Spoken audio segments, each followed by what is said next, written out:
Chapter 808. In the Golden Lion Gang's encampment, black smoke slowly rose from all over before the blast from the previous explosion had completely dissipated. This time, it was obviously not an accident, but someone deliberately set the fire. The killer's rule was, run when you kill someone and destroy the corpse. Little Carol, why are you here? After dealing with the young man in leather armor, Tang was just about to climb over the wall to give chase when he saw David and the others carrying Carl's huge head and a little girl in a white floral dress climb over the wall. He was startled and asked in surprise, "Sister Lena said you left in a hurry."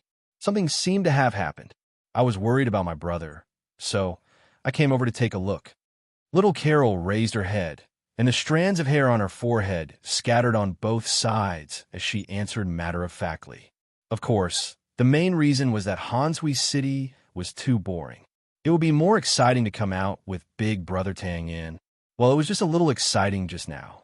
It had to be said that under a certain someone's teachings, the three views of this little white flower-like girl were becoming more and more distorted. If you want to follow me, just say it. What do I have to worry about?"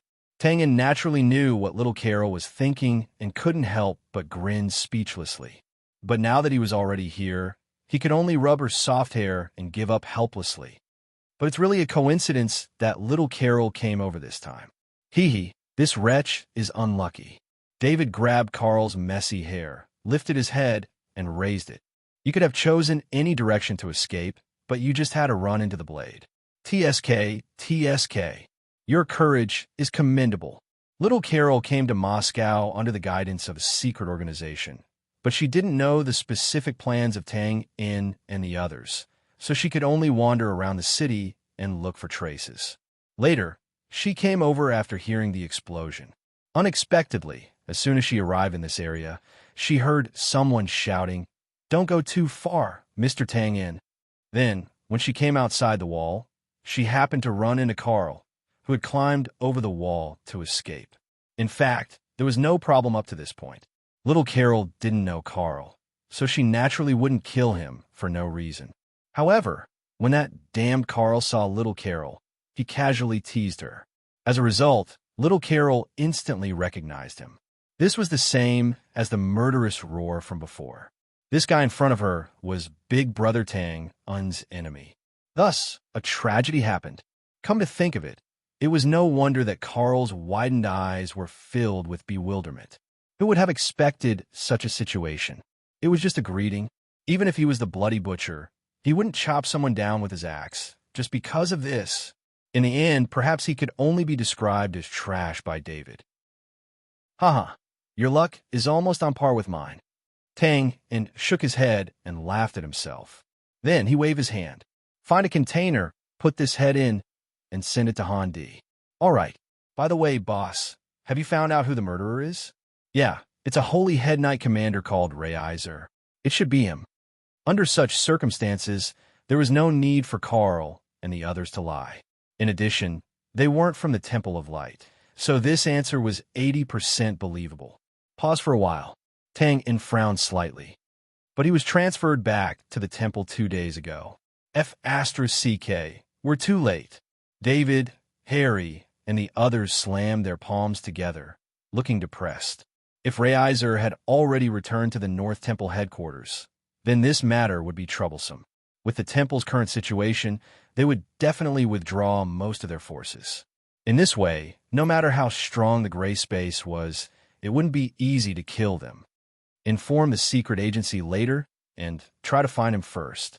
Taking a deep breath, Tang narrowed his long and narrow eyes.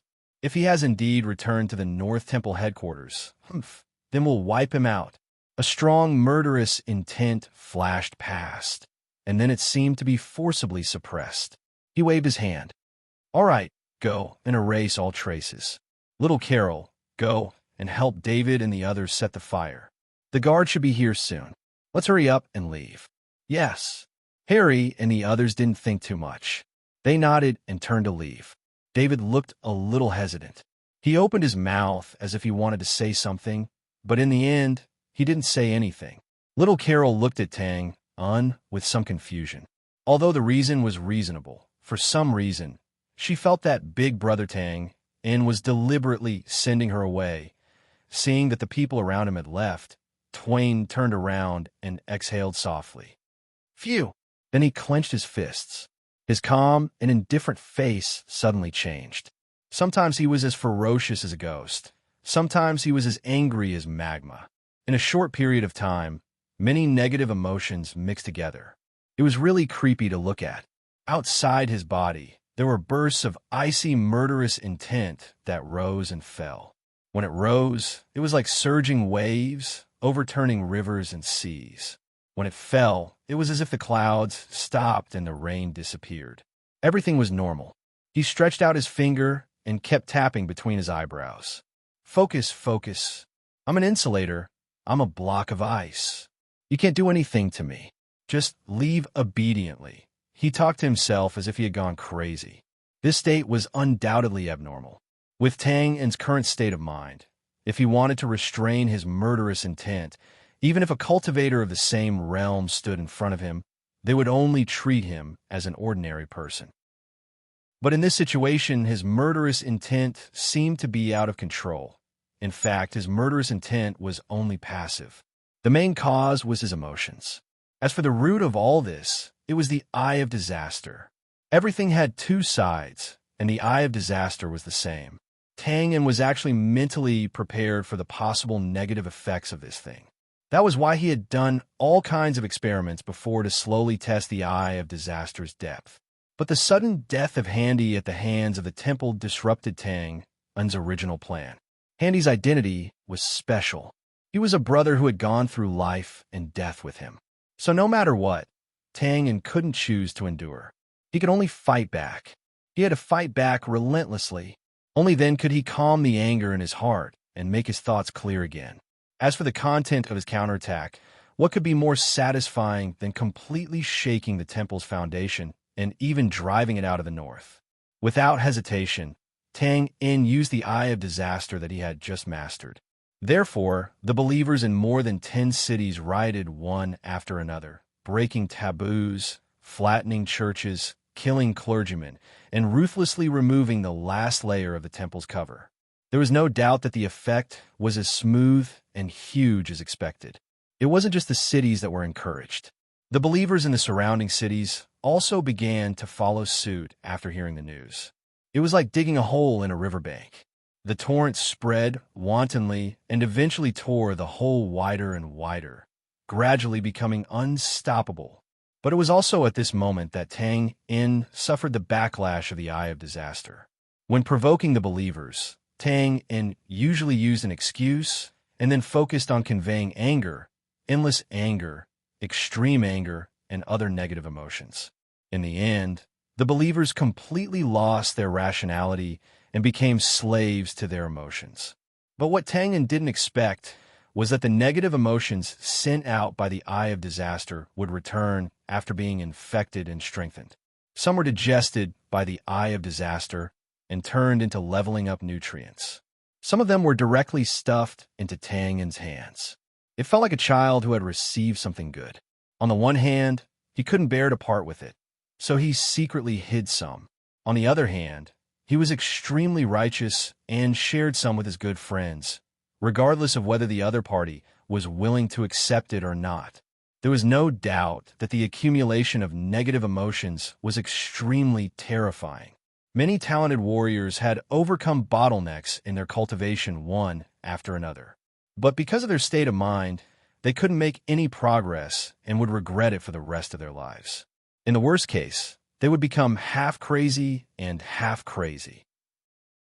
Tang In's state of mind was undoubtedly strong, and he was basically unmoved by external things. But even so, he couldn't withstand the constant accumulation of negative emotions. However, it was impossible for him to give up on using the eye of disaster. Now was the critical moment. As long as he tore the hole in the temple bigger and didn't give the other party any chance to breathe, he could ensure that his revenge plan was foolproof. He rubbed the space between his eyebrows, avoided the crowd, and walked to the entrance of the Golden Lion sect first. Injuring the enemy and injuring myself. Why do I feel like I'm practicing the 7 injuring fists? However, Since some things have started, I can only continue, as he muttered to himself. Tang then reached the main entrance of the Golden Lion sect. Like a drunk person, he reached out to hold the thick wooden door, and his fingertips subconsciously sank 3 inches into it. At this moment, suddenly, gallop, gallop, gallop, the sound of horse hooves could be heard. Many figures came from the right corner of the street. They were the garrison cavalry. Tang Yin frowned and glanced at them. He suddenly took a step forward, and the wooden door in his hand was immediately pulled down. He swung his arm and roared violently. "You're so noisy. Don't you know that I'm in a bad mood now? Get lost." Whoosh! With a whistling sound, the huge door flew straight out. In an instant, it crossed a distance of more than 100 feet and crashed heavily into the charging garrison cavalry. Hiss, hiss, hiss. Boom! People screamed and howled, and their horses were thrown off their feet. The cavalry, which had been aggressive just now, instantly rolled into a ball. Dust flew everywhere, and they were in a sorry state. Chapter 809. Danik was not in a good mood, not only because his carriage was blocked by the crowd, but also because of the hysterical shouts. Faith is being blasphemed, and we are all kept in the dark. Embezzling charity, stuffing their own pockets. Moral corruption, bullying. The clergy has tarnished the dignity of the gods. The temple is no longer pure. We want holy war. Holy war. Go to Holy Light City. Go to the Northern Temple headquarters. You have to give us an explanation. A bunch of fools. Danik put down the curtain and curled his lips. His expression was disapproving. Danik worked in the city's propaganda office, which was the place where newspapers were compiled and published every day. He was considered a moderate administrative civilian. There was no need to talk about the history of newspapers in the other world. In fact, there was not much to talk about, because after the Brand Kingdom realized the huge power contained in this seemingly inconspicuous thing, they firmly grasped the newspaper in their hands and became the kingdom's mouthpiece, as well as the unique platform for educating the people. The people were not allowed to privately publish it. For people like Danik, because of his profession, he had to come into contact with a vast amount of information every day, so he could be regarded as a more knowledgeable person in this world. Of course, he had to work for whoever gave him food. This principle was the mainstream rule, no matter where it was. Therefore, even if they knew about the riot of believers, they were generally aware of the tricks and dirty tricks involved. But under the Brand political system, where the royal and divine power were closely related, Danik naturally would not choose to publish it in the newspaper. Instead, he tried his best to whitewash it and create a harmonious atmosphere. In private discussions, Danik once made a bet with a colleague who did not see eye to eye. The other person thought that this matter would be difficult to resolve, but Danik had a different opinion. He thought that this matter would soon be forcibly suppressed. What he did not expect was that in just a few days, without any large-scale publicity, this matter would escalate to this point, even to the point where it was right in front of his eyes. Of course, even so, Danik did not think that he would lose this bet, because he had absolute confidence in the Temple of Light and the power of the Brand Kingdom. What about the Grey Coat Army from before? During the publicity, all kinds of shocking news were stirred up, even overshadowing the limelight of the official newspapers. All kinds of face-slapping, all kinds of excitement. But now, didn't he also disappear without a trace? He shook his head disdainfully. Go ahead and cause trouble. It won't last long anyway. At this moment, a voice came from outside the front window. Master, this won't do. The entire street is filled with people. I estimate that the carriage won't be able to move for the next 2 hours. Danik frowned slightly. If he waited another 2 hours, he would be late. He stood up helplessly. Forget it. I'll walk there. You can pick me up at night. What? Master, please speak louder. I can't hear you. I say. Frowning, he opened his mouth, but soon shook his head helplessly. Danik simply opened the door and stepped out. With a shake, waves of sound suddenly pressed down like a tsunami, and the air seemed to have become scorching hot. Damn it! What are you yelling about? Danik was startled and almost fell out of the carriage. He couldn't help but curse. Immediately, he gestured to the coachman at a close distance, and helplessly stepped into the sea of people on both sides of the street. The church in this city had been razed a few days ago, but the anger of the believers didn't seem to have subsided. Now, they were planning to go on an expedition to Holy Light City on foot and ask the big shots of the temple headquarters to give them an explanation. Of course, this move was extremely absurd in Danek's eyes, because if it really got to that point, the Bran Empire would definitely intervene. It would be good enough if these believers could leave the city. Hey, isn't this Danek? Haha, what a coincidence, the carriage is blocked. A voice that sounded somewhat familiar to Danek, but also somewhat annoying, rang out beside his ear. Turning his head, he saw a middle-aged man dressed in a green robe pushing aside the crowd and walking over. Sure enough, it was the colleague that he and Danek had disliked in the literature announcement hall. Danek curled his lips and said, "Me? Aren't you the same?" He spread out his hands. "That's not it. I already expected that the situation today would be a bit complicated, so I chose to walk." "Oh, is that so? As if I would believe you." Titanic turned his head away, looking displeased. The middle-aged man didn't seem to feel Danek's unwelcome attitude. Of course, it was more likely that he felt it, but didn't care. He squinted at the crowd on the street that even took up the lanes of the nobles. He couldn't help but smile. "Haha, it looks like I'm going to win the bet. I knew you would say this." Danek snorted. Not necessarily." "Huh, I know you're not convinced. But there's no other way. The facts are in front of you. Raising the church, clashing with the clergy, and now starting a crusade. What's more terrifying is the speed at which it spread. In just a few days, it spread across more than 10 cities. TSK, this is a big deal. The Temple of Light didn't do anything. Just by relying on the few articles we wrote in the newspaper, it's completely useless." This analysis sounded reasonable, but this middle-aged man was also an administrator of the brand. Of course, his motive was not to watch the Temple of Light suffer and gloat. It was probably because he was more knowledgeable than Danek, so he said these words that he didn't dare to publish in the newspaper. However, Danek was not a mediocre person. He immediately retorted, "What you said is too exaggerated. It's like a play. The reason why this matter has become like this is because the Bran Empire and the Temple of Light haven't really done anything. Once they do, this farce will definitely quickly calm down." Ha! After a few laughs, the middle-aged man shook his head disapprovingly. "I don't dare to say anything about the Bran Empire, but the Temple of Light, ha! Do you think they dare to do anything?" Danek was suddenly speechless. Yes, believers were not evil heretics. They couldn't be beaten or scolded. Otherwise, the consequences would be even worse. In the end, he said without confidence, "The power of the Bran Empire alone is enough. Then let's wait and see, few." While talking, the two had left the crowded street and came to the spacious square in the city. The number of believers here was obviously much less. The middle-aged man tidied up his messy green robe and couldn't help but breathe a sigh of relief. He then turned his head and smiled. "But, haha, I think you should prepare the gambling money in advance." Danek's face suddenly darkened. Same to you." Even though the two of them had the same destination, they were no longer in the mood to travel together, so they had to take this opportunity to part ways. But at this moment, suddenly, whoosh, a burst of noise suddenly came from the direction they came from.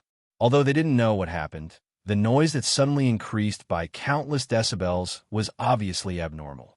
Stunned, the middle-aged man grabbed a young man who was running past with a face full of anger. "What happened? Let go." "You still don't know?" The young man seemed to be a believer of the temple. After breaking free, he yelled, "Mother of Asterisker, the soldiers guarding the city didn't let us out and even hurt people. This is not over." Danek heard this and couldn't help but laugh. "What did I say? What did I say?" Bran finally made his move. "They won't be able to jump around for a few more days. You're still too inexperienced. Why are you looking at me like that? Do you want to admit defeat?" The middle-aged man swallowed his saliva and pointed a trembling finger behind Danek. Look, he curled his lips in disdain. "You don't have to play such an old trick, right?" I turned my head and looked. "Are you going to take the opportunity to run away and renege on the bet? What's the point?" He took a deep breath and roared in shock.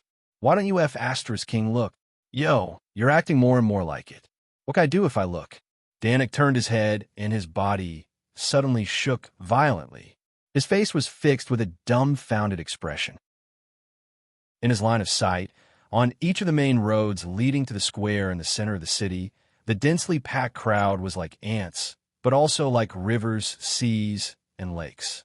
They were constantly converging from all directions. The momentum was earth-shattering and unstoppable. Men, women, old and young, poor and rich. Countless faces were blurry and mixed together, finally piecing together to form a slightly ferocious and twisted expression. They were angry to the point where they were daring to fight against a common enemy. Looking at the spectacular and terrifying scene in front of him, Danik unconsciously opened his mouth. He vaguely felt that he was going to lose this bet. The scene of believers rioting did not only happen in this city. In fact, in just a few days, the surrounding cities had successively fallen into a state of rebellion. The Temple of Light had existed for thousands of years.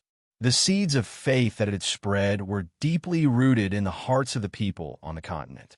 Regardless of whether the people of the other world were rich or poor, almost all of them were believers of the God of Light. The so-called difference was only the difference between fanatics and ordinary believers, and it was precisely because of this huge and terrifying foundation that once there was a problem, the backlash would be equally terrifying and huge. To make an analogy, the Temple of Light was a snowy mountain, and the rioting believers were a snowball. Then, when this snowball was thrown from the top of the snowy mountain, even if it was inconspicuous at first, it would inevitably become an irresistible colossus. Tang was the one who threw the snowball, but he only made the action of throwing. As for the consequences, he could not imagine and would not imagine. That was not a problem that Tang should consider. He only needed to know one thing. When there were believers who had the idea of a holy war and successfully took the first step, the plan to drive the Temple of Light out of the north would be put into practice. Of course, in Tangen's view, this speed was still too slow. He now needed a little push. Some people were happy, while others were sad. Danik was in a bad mood, but in Coldwater City, there was one person who was in a very good mood. He was even ecstatic to the point of madness. This was a red-faced old man. Others usually called him Eldarin. On the surface, his identity was an ordinary mercenary. But in secret, he was also a bounty hunter. This method of switching professions was very common among otherworldly warriors. As long as one had the strength, it did not matter where one took the mission. Did it not matter where one took the bounty? The only difference was whether one was timid or bold. The timid ones transferred from the mercenary guild to the thief guild. As long as they did not engage in assassinations, even if they were caught stealing, their lives would not be in danger. If he was brave enough, he would have many choices. He could be an assassin, a bandit, or even a bounty hunter. Eldaran's strength was not weak, but his courage was not big. This was also in line with the saying that the older one was, the more timid they were. At that time, he chose to become a bounty hunter only to have more ways to make money. But what Eldaran did not expect was that the things he actually gained were not as simple as the bounty. The cause of matter was a few weeks ago. At that time, he had completed a big mission to explore the ruins and was preparing to collect the bounty. But he happened to see a private fight in the guild. It was a private fight between Fat Cat and Silly Bear. Originally, bounty hunters had bad tempers. It was normal for them to get into fights and even kill on the spot. But these two faintly revealed a piece of information during the fight. That was the guild's new bounty reward. That inexplicable piece of paper had a big secret hidden. It seemed to be able to increase one's strength in a short period of time. When he first heard about it, Eldarin did not believe it. He had cultivated his chi all his life. He only knew that through hard work every day or some rare treasures, one could increase their chi. In a simple piece of paper, even if it was a void-level chi cultivation method, it would only be harder to cultivate. How could it increase one's chi in a short period of time? Wasn't this ridiculous? But at that time, the truth was in front of him. The guild would not do something like joining hands with these two low-level hunters to set up a trap. And if it was a trap set up by these two, it would not make sense, because they would not be able to gain any benefits from it. After thinking for a while, Eldarin finally made a choice. He gave up the high bounty and took the mysterious piece of paper. To be honest, Eldarin was not without regret after taking the paper, but the strong throbbing in his heart still prevailed. His strength had been stuck at the peak of the intermediate level for a long time. For decades, he had not improved at all. This almost made him give up the idea of breaking through to the advanced level in his lifetime. It could not be helped. This was the common miserable ending of all the ordinary warriors with no status and no background. Even if they were gifted at the most suitable age to cultivate Do-Chi, there was no cultivation method manual. At the age when it was not suitable to cultivate Do-Chi, they could only get ordinary cultivation method manuals. Such a beginning was equivalent to a complete failure at the starting line of life. Their lifetime achievements were limited. Unwillingness, strong unwillingness. Perhaps it was this feeling that made Eldarin impulsive like a hothead in his old age. Facts proved that his impulsiveness was correct. In just 3 weeks, his strength was now at the beginner level of the advanced level. And it should be mentioned that during this period, he spent nearly 2 weeks to vaguely understand the position of the human body's meridians on the paper. In other words, his real cultivation time was only a week, but it was this week that allowed him to break through the bottleneck that had troubled him for decades in one fell swoop. Of course, it had to be said that Eldarin's habit of diligent cultivation played a very important role in this smooth breakthrough. The Do-Chi circulation channel that Tang En released was only a small part, and the meridians that were involved were only a small part of the collateral system. The effect was not that great. At most, it would only increase the strength of the Do-Chi for a short period of time. But this small point was what all the ordinary warriors, like Eldarin, who had been stuck in a bottleneck for decades, dreamed of. They did not lack strength, experience, or patience. What they lacked was the help of this final step. Now, Tang En had delivered this help to them. So a breakthrough. Finally a breakthrough. Ecstasy? Excitement? That was for sure. Eldarin had been excited in his residence for a whole day. After this dreamy feeling completely disappeared, an even bigger ambition quickly grew in his heart. The mysterious technique on the paper was obviously just the tip of the iceberg. If I get more, can I continue to improve? Intermediate, advanced, peak, or even step into the ranks of the experts and become an Earth Stage warrior. Desire was always endless. And a warrior's desire to improve his Do-Chi was even more insatiable. So, when Eldarin was sure that the things on the paper could not give him more, he decisively came to the Bounty Hunter Guild again. But the situation seemed to have changed a little. Oh, you're talking about that fruit shop. It moved away a week ago, but about 3 or 4 days ago, a group of light knights suddenly came here. I don't know what they wanted to do, but they directly tore this place to pieces. Sigh, don't you think this is ridiculous? I originally wanted to buy this place and do some small business or something, 1 silver coin. After getting the information he wanted, Eldarin looked at the guild address that had been reduced to a pile of rubble and could not help but be speechless. After a while, he raised his head and roared, F***CK, goddamn temple. After leaving here, Eldarin did not give up. Of course, he would not give up. Before he planned to rush to the guild in the neighboring city, Eldarin found an information dealer in the city with a fluke mentality. This time, he paid the price of 10 gold coins. Ha! Sorry, Eldarin, I really can't help it. Please allow me to be happy for a while. After a while. Yes, I already knew that the Bounty Hunter Guild moved away. It seems that they had offended the Temple of Light, so they had no choice but to do this. But these few days, they have been announcing the address in our intelligence circle every day. So this money is really too easy to earn. Cough, cough. Calm down, Eldarin, don't be rash. There are rules in the trade.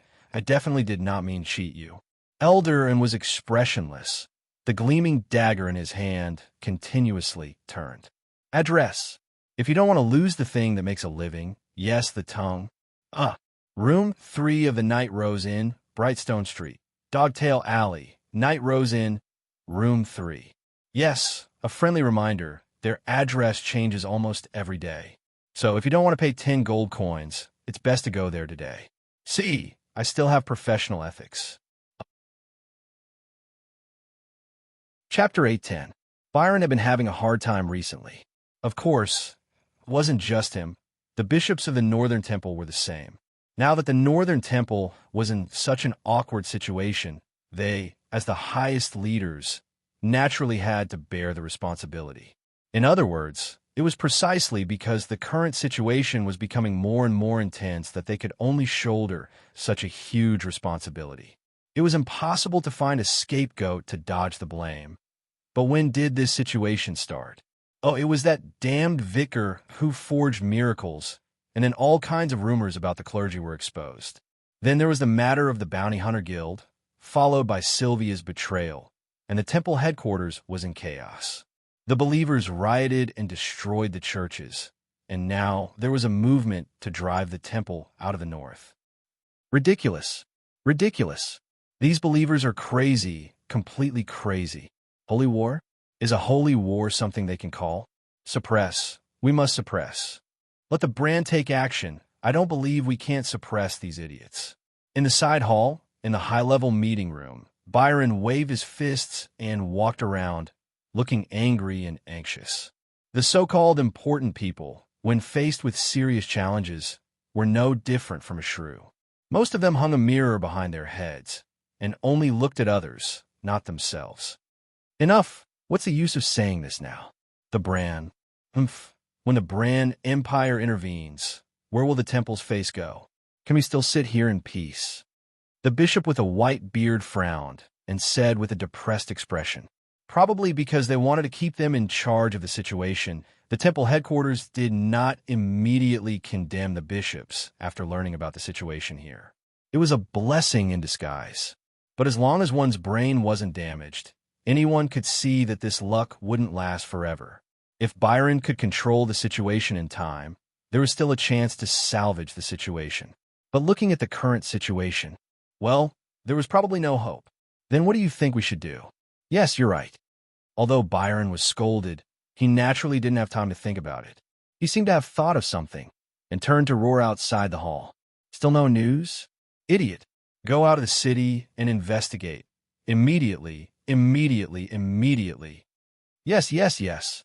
The middle-aged clergyman outside the door was just about to step into the side hall to receive the order, but after hearing the order, he kept nodding and hurriedly turned around and ran away. The white-bearded bishop did not refute Byron's actions. He only raised his head and sighed. Sigh. I hope there will be good news. That Tanga must die. Just as Tang had expected, Byron and the others had indeed guessed that the current predicament of the temple was caused by Tang. Therefore, as early as a few days ago, the temple had sent out a large number of people to pursue and annihilate this source of constant unrest. According to the timeline, today should be the day that the news would arrive, which was also the reason why Byron and the others were holding a meeting here. Tang done in. That bastard. Byron gnashed his teeth as he repeated the words over and over again. His old face was gloomy as he sat back down in his chair. His body was trembling as if he had gone mad, and his mouth was still muttering curses. The few bishops at the side glanced over when they heard this, and then looked at each other with dissatisfaction. They seemed to have a lot of opinions about Byron. Of course, this was also normal. It could be said that Byron had been harmed badly by Tang. Based on the current predicament of the temple, the bishops present would definitely not be able to escape responsibility. However, if one had to choose the one with the greatest responsibility, it would be none other than Byron.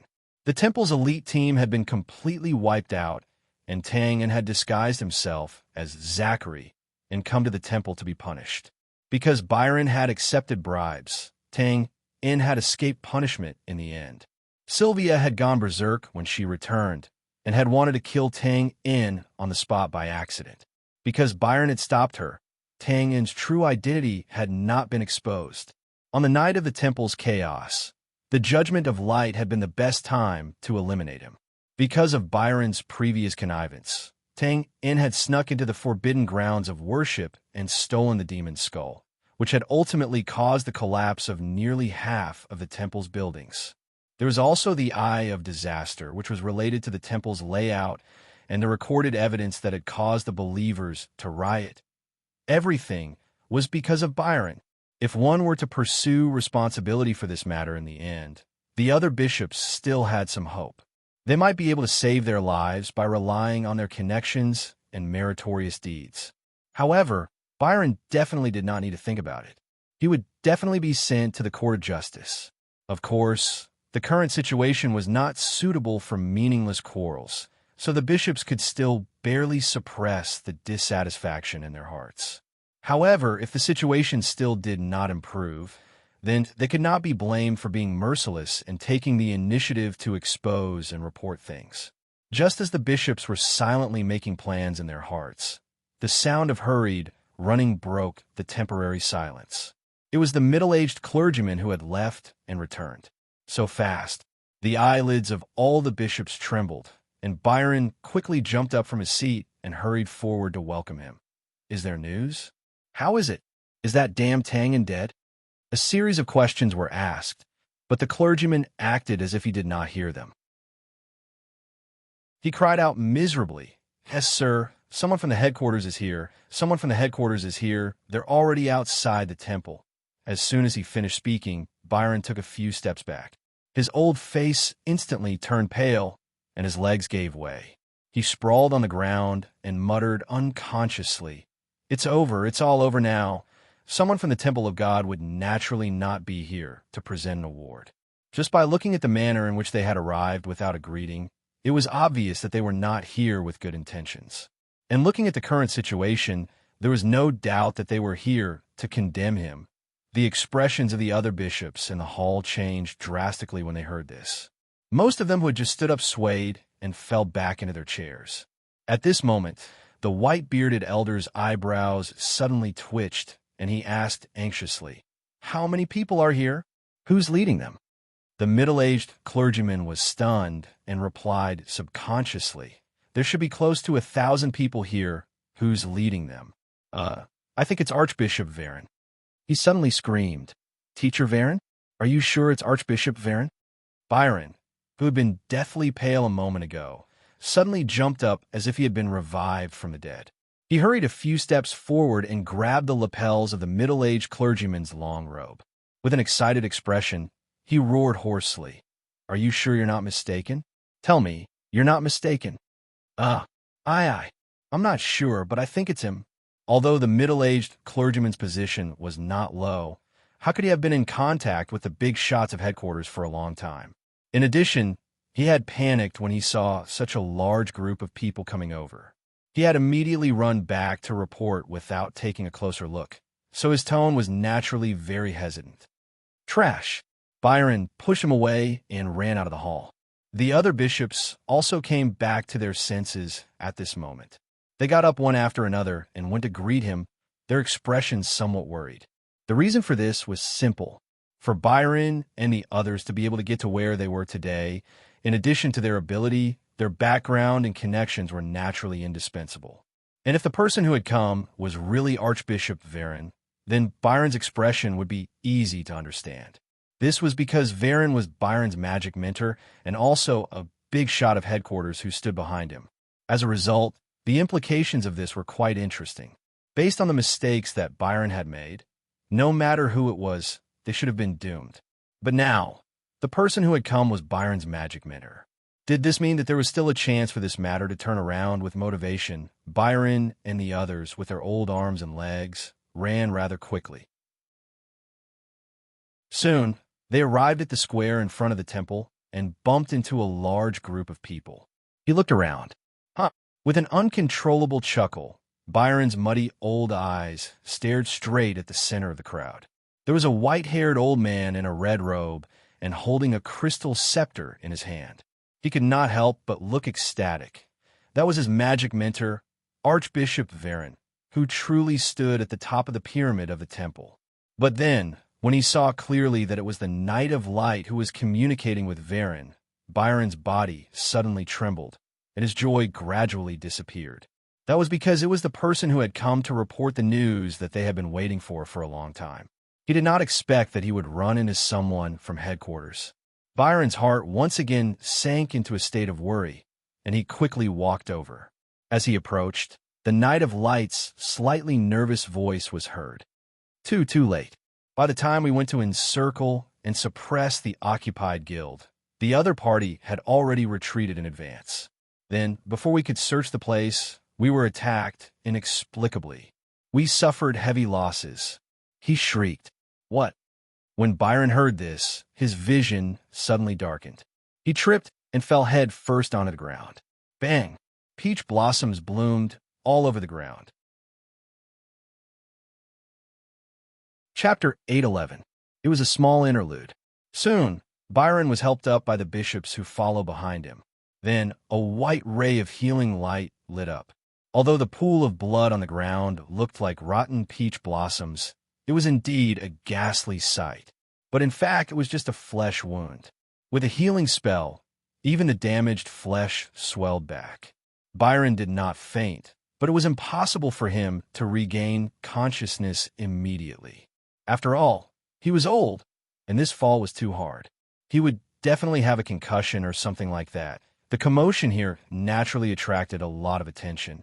Varen also glanced over and frowned slightly, but then he withdrew his gaze and looked at the Knight of Light, who reported, "Do you know who did it?" "I've checked. There are quite a lot of people." The Knight of Light glanced at Byron and the others behind him and hesitated for a moment before saying, "The attackers are not weak, and their identities are complicated. There are thieves, assassins, mercenaries, and so on.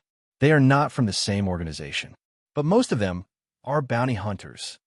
Not many people knew about the relationship between the Temple of Light and the Bounty Hunter Guild in the past. But it was different now. Just by going out for a stroll, one could easily hear that the two were colluding with each other. The Knight of Light naturally knew, so he was a little hesitant to say this now. To some extent, bounty hunters were people who followed the temple for a living. But now, they were playing the blame game and had started to kill people from the temple. It had to be said that this was really ironic. The corners of Varen's eyes twitched when he heard this, but he seemed to be very shrewd and did not get angry. He frowned and asked why. Who gave him the guts? It should be that Tang Yin. As for the method he used, it's not clear yet. The Knight of Light had a strange look on his face. But someone said that the guild has changed its name to Assassin Organization. The mission to attack the temple was issued from there, and the reward is a secret manual that can quickly improve a warrior's fighting strength. So, ridiculous. The Knight of Light was not to be blamed for his hesitation. This reason was too absurd. There is a secret manual in the world that could quickly improve one's fighting strength? How could it be? This was completely beyond everyone's understanding, so Varen's face was a little gloomy. This is the reason you found out so far? Your subordinate is incompetent. The Light Knight bowed his head and did not dare to speak. At this moment, a calm and dignified voice interrupted. Don't think that you can get away with it after making a mistake. God can't wait to punish you. This was an old man in a plain robe. His figure was thin, and his face was simple. His long hair casually draped over his shoulders. He looked abnormally poor, but also very tranquil and natural. He continued, "The Bounty Hunter Guild is a filthy place. The temple's establishment of this guild is against the will of the gods. Now that you've suffered a backlash, it's within reason." These words sounded like belated advice, but also like gloating. However, if one were to disregard these subjective factors, the logic would be the same. Byron and the other bishops, who had recovered from their shock, looked at the white-robed old man and sized him up. Their expressions changed. Looking at the vast group of people in front of him, although they were all standing together, he could tell that they were from two different factions. The clothes of one of the factions were almost similar to this white-robed old man. They were just as simple and plain, just as simple and natural. Seeing this, Byron and the others' expressions became even more bitter. Of course, they knew who these people were. A group of stubborn, unlikable people who clung to their ancient teachings. They were the Puritans of the temple. With these people around, their fates would probably not end well today. But weren't they always in the temple headquarters? Why did they come out this time? And with so many people, just when Byron and the others were confused, the white-robed old man had already looked over. He nodded politely and said calmly, "Bishops, I wonder if Head Commander Sylvia is here." Byron and the others' expressions froze, and they all cursed in their hearts. They finally understood that these Puritans were here to seek justice for Sylvia. This was going to be troublesome. Although Byron and the others didn't know where Sylvia was, of course, they knew her current situation. After all, the order to kill was given after a discussion. But some things couldn't be put on the table.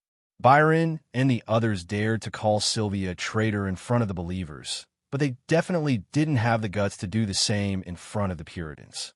Also, the reason why Sylvia pissed them off was because of the Bounty Hunter Guild. As soon as this white-robed old man stepped out, he expressed his attitude towards the Bounty Hunter Guild. Therefore, Byron and the others naturally couldn't explain anything. In the end, they could only mumble to themselves. The white-robed old man opened his mouth again. "On the way here, I heard a piece of news. Sylvia was labeled as a fallen evil heretic a month ago, but I didn't see such an announcement in the temple headquarters. Can the bishops please explain this to me?" Byron and the others were speechless again.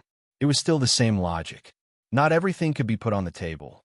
If they could kill Sylvia before this, then this matter could be considered settled. When they reported it to the headquarters, because it was a matter of the Bounty Hunter Guild, they tacitly agreed to cover it up.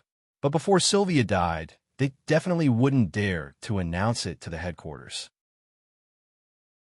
That would be giving them a handle. Say it. Why don't you say it? Look at what you've done. At this time, Varen took over from the side. His face was sullen, as if he was very dissatisfied with Byron and the others. He waved his hand and said, "From now on, Byron Matthias." He called out the names of the bishops one by one. "All of your positions and identities will be revoked. You'll be reduced to sinners of the temple and will be sentenced by the judicial court in a few days." Hearing this, Byron and the others' faces turned ashen. Their bodies trembled and they looked very miserable. Although they were already mentally prepared for such an outcome, they still couldn't help but panic when it really happened. "Teacher, save." Byron looked at Varen anxiously. He no longer had the arrogant and bossy attitude of his previous self. His face was full of pleading and he looked very pitiful. But before he could finish speaking, Varen brushed his robe and simply turned his head away, as if he was going to be heartless. On the other hand, the white-robed old man took a deep look at Varen and frowned slightly. Varen seemed like he was going to place righteousness above family. But in fact, he had stopped him from using Sylvia as an excuse to make things difficult for him. Now that Byron and the others had been punished and were about to be put on trial, he naturally couldn't say anything more. Since the matter was settled, everyone naturally wouldn't stay in the square. From this, it could be seen that this mighty group of people was indeed divided into two factions. Owens, who appeared out of nowhere, came to the white-robed old man and whispered something. Then, the Puritan group of more than 100 people left, as if they didn't plan to stay in the temple for long. Varen led most of the people into the temple and officially took over. Putting aside the real purpose of this group of people, soon, in a secret room, a dumbfounded Byron was summoned by Varen. "Idiot! Trash! Idiot! I put in so much effort to make you a bishop of the North headquarters, and this is how you work for me. Believers rioting, destroying the church, killing clergymen. Do you know how the headquarters sees me now? How does the Pope see me? You're just a pile of mud that can't be helped." As soon as he came in, Varen changed his previously shrewd appearance and spat at Byron, cursing him loudly. Byron naturally bowed and answered obediently, not daring to raise his head, let alone wipe the saliva off his face. But after a while, a trace of joy suddenly crept up the corners of Byron's mouth. Yes, if teacher really decided to give up on me, why would he summon me alone? Was it just to scold me? Of course not. After scolding for about 5 minutes, Varen took a little breath and pulled a chair to sit down. Looking at the eager Byron, he curled his lips and said in a deep voice, if it weren't for your loyalty to me. Forget it. I'll give you two options now. The first is to be put on trial. With what you've done, the gallows should be your final destination, but I'll protect your family for you. After a pause, he continued, the second is that I'll give you a week's time to bring people to kill Tang-un, recover the Eye of Disaster, and redeem yourself. This should save your little life. Don't be in a hurry to agree if you can't do it. I won't interfere in your affairs anymore, and I can't interfere, so your family will be destroyed with you. Choose for yourself. Chapter 8:12. In the afternoon, in front of a remote hotel in a city, the owner, wearing a small hat, looked out of the door from time to time, wiping the cold sweat on his forehead. He looked very nervous. Of course, this was normal. No one would feel good if more than 100 people suddenly blocked their door. Although these people just stood there quietly, they didn't do anything unusual. But from the simple robes they wore and the ordinary cross ornaments hanging on their finer parts, it was obvious that they were clergymen. But now, the clergyman's reputation seemed to be very good. After recognizing the other party's identity, the owner was very nervous. What's going on? Was the matter of me providing Nightingale with a trading place reported? Shouldn't it be handled by the people from the public security office? Or is there an evil heretic hiding in my place? Damn, please don't start a fight here. This is my ancestral property. Just as the owner's thoughts were getting more and more confused, the sound of footsteps came from the stairs. A young man in holy armor and an old man in a plain robe came down, frowning. He looked at the owner and asked, "Excuse me, when did the guest in room 7 leave?" "Room 7? That old woman?" The owner hurriedly replied. "She checked out at noon and left." "Oh, she also left a letter with me, saying that if anyone came to find her, I should give it to them. Please wait a moment." When a guest left a message, he or she would definitely specify the guest's name or describe the guest's appearance. However, the shopkeeper didn't dare to dawdle. He hurriedly took out the letter from the counter and handed it over. "Sir, I really don't know her. This matter has nothing to do with me." He took the letter folded into a paper crane shape. Haha, don't be nervous, we just want to ask. Well, sorry to disturb you. We'll leave now." He comforted the sweaty owner, but the effect was not good. Helpless, the young knight and the old man in a plain robe could only shake their heads and turn to walk out of the hotel. The situation is worse than I expected. Alas, I really didn't expect that the divine hall would be guarded against by the people one day. With a soft sigh, the white-robed old man's expression darkened, and his bitter face became even more bitter. The current situation is indeed like that. However, from another perspective, this also shows the necessity of your trip, doesn't it? Shrugging his shoulders, the young knight looked at the paper crane in his hand. He stretched out his finger and pointed at its wings. Suddenly, a faint light jumped out of the paper crane and disappeared in the air in a flash. Casually breaking this simple and practical little illusion spell, the young man skillfully opened the paper crane. After skimming through the contents of the letter, he raised his head in surprise. "Byron and the others have left Holy Light City."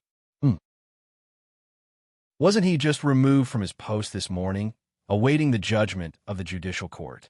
Elder Mu took the letter doubtfully and lowered his head to read it. His face immediately darkened. "There, you bastard. Previously, when we were discussing how to deal with the current predicament of the temple, I was a little puzzled as to why he insisted on inviting us over. It turns out that he was covering for Byron and the others to leave. Really? Speaking of which, these people were naturally Owens and the 100 or so Puritans of the temple. Sylvia's prediction was right. When Owens secretly passed on the situation here to the headquarters, the Puritans, who had always been calm, neutral, and aloof from worldly affairs, were instantly enraged. They caused a huge commotion in the headquarters of the Temple of Light. For this reason, after an emergency discussion, the higher-ups of the Temple of Light had no choice but to temporarily let them join the team that came to the north to deal with the situation.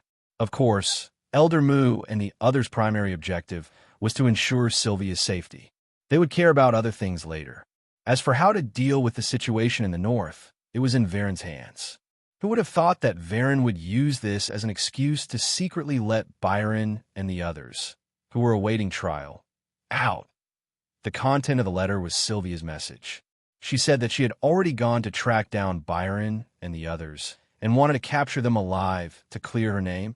Oomph. With a light snort, Eldermoo flicked his wide sleeves and said angrily, "Let's go back now. I want to see how Varen will explain himself." "Eldermoo, please wait." Owens hurriedly reached out to stop him. He could not help but let out a bitter smile. This was the Puritans. Their faith in God was purer than anyone else's, and they were exceptionally stubborn in their insistence on righteousness. However, when it came to dealing with people and playing tricks, they were very immature. Compared to Varen, who was extremely shrewd, they were light years ahead of him. Explain? If Varen wanted to explain himself, he could come up with a dozen reasons in the blink of an eye to confuse you. Believe it or not. Of course, Owens naturally would not say these words out loud. He only advised, "Eldermoo, Sylvia is now in a state of being hunted down, so our primary objective now is to find her and ensure her safety. Let's put other things aside first, don't you think?" After hesitating for a moment, he nodded. "Yes, you're right. Let's go find Xia first." "Oh no."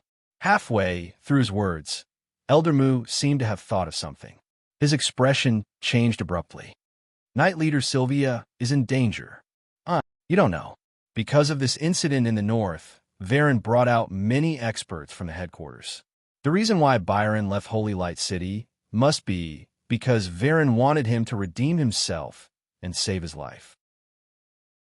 In this way, he naturally would not be stingy with sending experts to Byron and the others. Owens was stunned. It shouldn't be a problem. Eldermoo, you just mentioned Sylvia in front of Byron and the others this morning.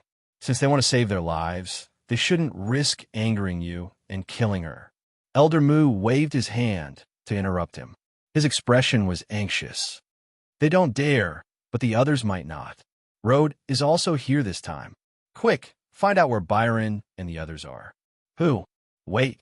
Phone Luo. On the perfectly straight official road, a group of hundreds of people was galloping towards the north, leaving behind the trees and hills on both sides. If they encountered carriages or pedestrians, they would hurriedly move to the sides of the road, not daring to have the slightest thought of colliding with them. This was not because of the speed of these hundreds of riders and their astonishing aura. At a glance, it was because they were clad in shining, holy armor. Occasionally, there were mixed colors, but there were also red and white robes of various colors, clearly indicating the noble status of this group of temple knights and mages. If Owens, Eldermoo, and the others were here, they would definitely recognize this large group of riders. It was Byron and the others that they were anxiously looking for. Between the two choices that Varen had given him, Byron had ultimately chosen the latter. The reason for this was not entirely because of his selfishness and disregard of his family, but more because of his intense unwillingness to accept it. Byron had not lived long enough, or more accurately, he was still young. This was not a joke. Although Byron was now almost 70 years old, he was still considered young in the long life of a mage. Just looking at Byron's mentor, Varen, who was almost 200 years old, one could tell that this was not a lie. He had only lived a third of his life, so Byron was naturally unwilling to accept his sins and wait for death. As for the other bishops, their reasons were more or less the same. Since they were going to be unlucky anyway, they might as well take a gamble. After all, there was nothing to lose. Putting aside the outcome of this trip, it had to be said that in the face of a great disaster, these big shots who used to hold high positions and were stingy with their own lives were uncharacteristically single.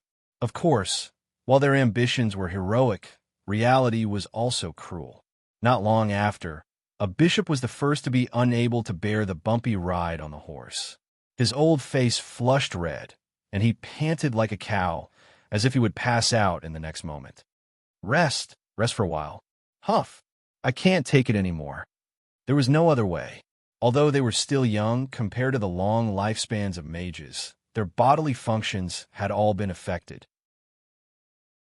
However, the various functions of his body had inevitably aged, and he was not much different from an ordinary old man. However, after the bishop gave the order, the group did not have any reaction. They continued to gallop without any signs of slowing down. You deserve it, huff. Damn it. Huff. Forget it. Byron, who looked dispirited and was also not in good condition, turned his head and looked at the furious bishop. He shook his head and pointed to the sky. Fly. The next moment, numerous figures rose into the sky from the group. They were the bishops from the headquarters of a northern shrine. They took a long breath and waved their hands at the same time to put up a magic shield, blocking the biting cold wind that was coming at them. Huff! Huff! Damn it! How dare you! Blind mad dog! Just as he caught his breath, the bishop from before immediately pointed at a certain spot in the group below, cursing and swearing in anger. Enough! Byron shouted in a low voice, his face so gloomy that it seemed as if water could drip from it. No matter what, he is now the leader of this group. Hide! He suddenly roared, and from the corner of his eye, he saw a dazzling light below. Byron's expression changed greatly, and he subconsciously pushed the bishop. Asterisk whoosh, asterisk a tyrannical sword ray of gold and silver instantly brushed past him and pierced the sky. Then, a series of hoarse neighs came from below. It was ear-piercing and shocking. The bishops paused in midair, stunned.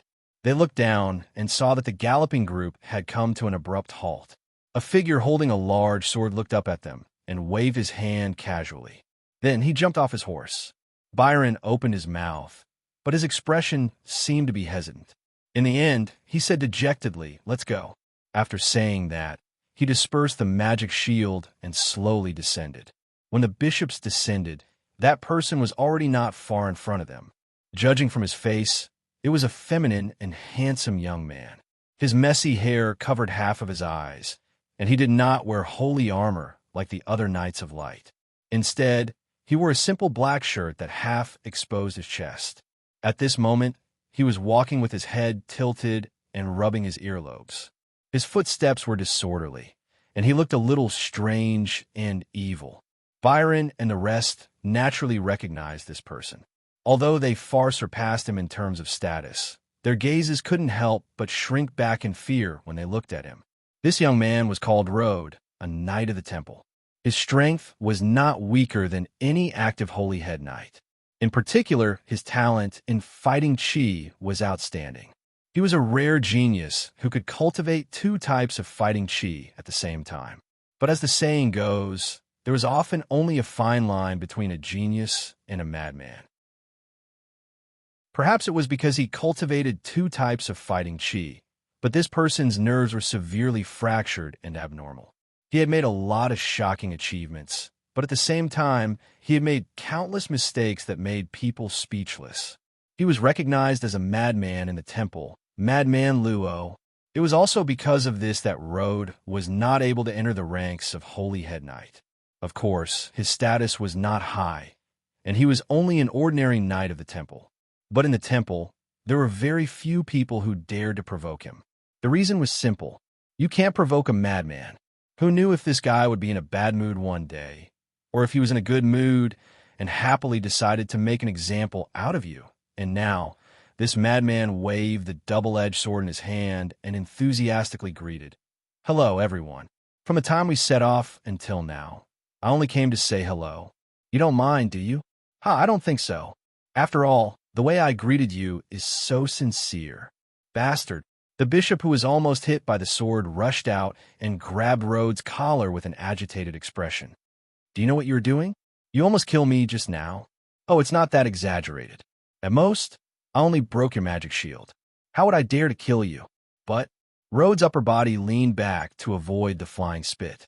Then the corner of his mouth curled up and his expression suddenly turned cold. If you don't take your arm away, I don't mind cutting it off. Anyway, you won't die." Hearing this, the bishop's body suddenly turned cold. Looking at Madman Luo's ferocious appearance, he unconsciously took a step back and subconsciously loosened his grip on his collar. He patted the bishop's shoulder as if they were close friends. That's right. Everyone is running errands for the God of Light. It's not good to hurt the harmony. My lords, don't you think so? Rode pretended to be mature with a shrewd smile, as if the cold, killing intent just now was just an illusion. Byron and the others saw this, and the corners of their mouths twitched. Their faces were gloomy, and they remained silent. Come on, I've said so much. According to common sense, shouldn't you clap your hands and flatter me while you're at it? He rubbed his messy hair. Well, it seems that the generation gap between us is really big. I can't learn the way you big shot speak, TSK tisk. Rode smacked his lips, looking rather regretful. Then his gaze swept across Byron and the others, and he spread his hands. In that case, I can only use my way of speaking. Well, if you don't like what I'm about to say, I'll apologize here first. After he finished speaking, he bowed with an unusually sincere attitude. He got up, squinted his eyes, and swayed his legs slightly. He regained his sloppy and lazy look. I'm actually very afraid of trouble, but since Archbishop Varen has given me face and insisted that I be the overall person in charge of this operation, then I have no choice but to accept. Ha! So, for the next period of time, you have to listen to me. Of course, you can go out and ask around. I, Rode, am a very reasonable person. If you have any objections, you can raise them now. Don't worry, I'll never use my position to avenge private grudges and kill you. Byron and the others' faces twitched as they listened to these words that sounded both like mockery and threats. They looked at each other and saw the same sullen expression in each other's eyes. However, when they thought about their current situation, they had no choice but to endure it. If you don't say anything, I'll take it as a yes. Rode tilted his head again, touched his earlobe, and grinned. Haha, you don't have to be unconvinced. I've heard about what happened in the Northern Temple. Indeed, that Tang-on is a ruthless person. Even I admire him. Of course, the most important thing is that you're really stupid enough to make the situation so out of control. Sorry, I'm a straightforward person, but it's your fault for being so weak. Rode spread his hands exaggeratedly and put on a I can't do anything about it look. You obviously have a huge amount of power in your hands, but you don't know how to use it. You just had to play with the method of using Mjolnir to kill flies, but in the end, you were played by flies. TSK, you're so awesome. Bosses, even if you don't understand military affairs, you've at least watched dramas. Have you ever seen a marshal lead an entire army and devise all kinds of schemes just to defeat a small team? There should be a limit to stupidity, right? Do you have to be so high-end? Hearing this, the faces of the bishops turned even darker. Byron finally couldn't help but say in a deep voice, Rode, tell us your plan. Well, it seems that you still don't understand. Your IQ is worrying. Rode covered his face and couldn't bear to look at them. It's very simple. To deal with flies, we can only use despicable methods. Since we know Tang-on's identity, we'll look for his family and friends, and look for that gray space. Oh, and there's also that Gray Coat Army's intelligence organization. With so many people, we'll just capture some and lock them up. We'll kill a bunch of them every day, and he'll definitely jump out on his own. Isn't this much better than you guys wasting your time looking for him? Seeing that Rode was getting excited and was constantly swinging his greatsword, the sound of whooshing could be heard. Byron and the others felt a chill run down their spines. This method was indeed very simple and easy to think of. However, Byron and the others were, after all, clergymen of the Temple of Light. Although they were vicious and merciless, their innate identities wouldn't allow their thinking to stop at such despicable methods. Of course, I also know your concerns. We're all people of status, so naturally, we wouldn't dare to use such a creative method openly. Snapping his fingers, Rode had a confident look on his face. So, when we reach the next city, we'll change all the armor, magic robes, magic wands, and temple ornaments. Hey, I personally prefer my current style. It's low-key, simple, and bandit. It's really the best choice for killing and robbing when we're outside. After a pause, Rode looked at the expressionless Byron and the others and curled his lips. It seemed that he had lost interest in recommending again. He turned around and swung his greatsword. Forget it. Our aesthetic standards aren't on the same level, so we can't force it. Well, that's it then. By the way, after saying so much, please don't lower your IQ anymore. Flying in the air in broad daylight. Do you think Tang and doesn't know that you're coming for him? You're really idiotic. You can't bring him along at all. This crazy dog. Forget it. Waving his hand, Byron narrowed his eyes and looked at the arrogant figure swaying with every step. The corner of his eyes twitched. If we want to deal with Tang Yin, maybe only this crazy dog can do it. Chapter 813. The next day at noon, Hanshui City. Under the lazy light and cool alleys, people walked slowly in twos and threes, nodding at each other or chatting as they walked. Large trees grew luxuriantly from the top of the wall, quiet and comfortable. Oh, people from the temple headquarters are here? Yes, boss, and there are many of them. Ha, they're quite bold. As soon as they entered Holy Light City, they spread the news that they're going to make a major reorganization.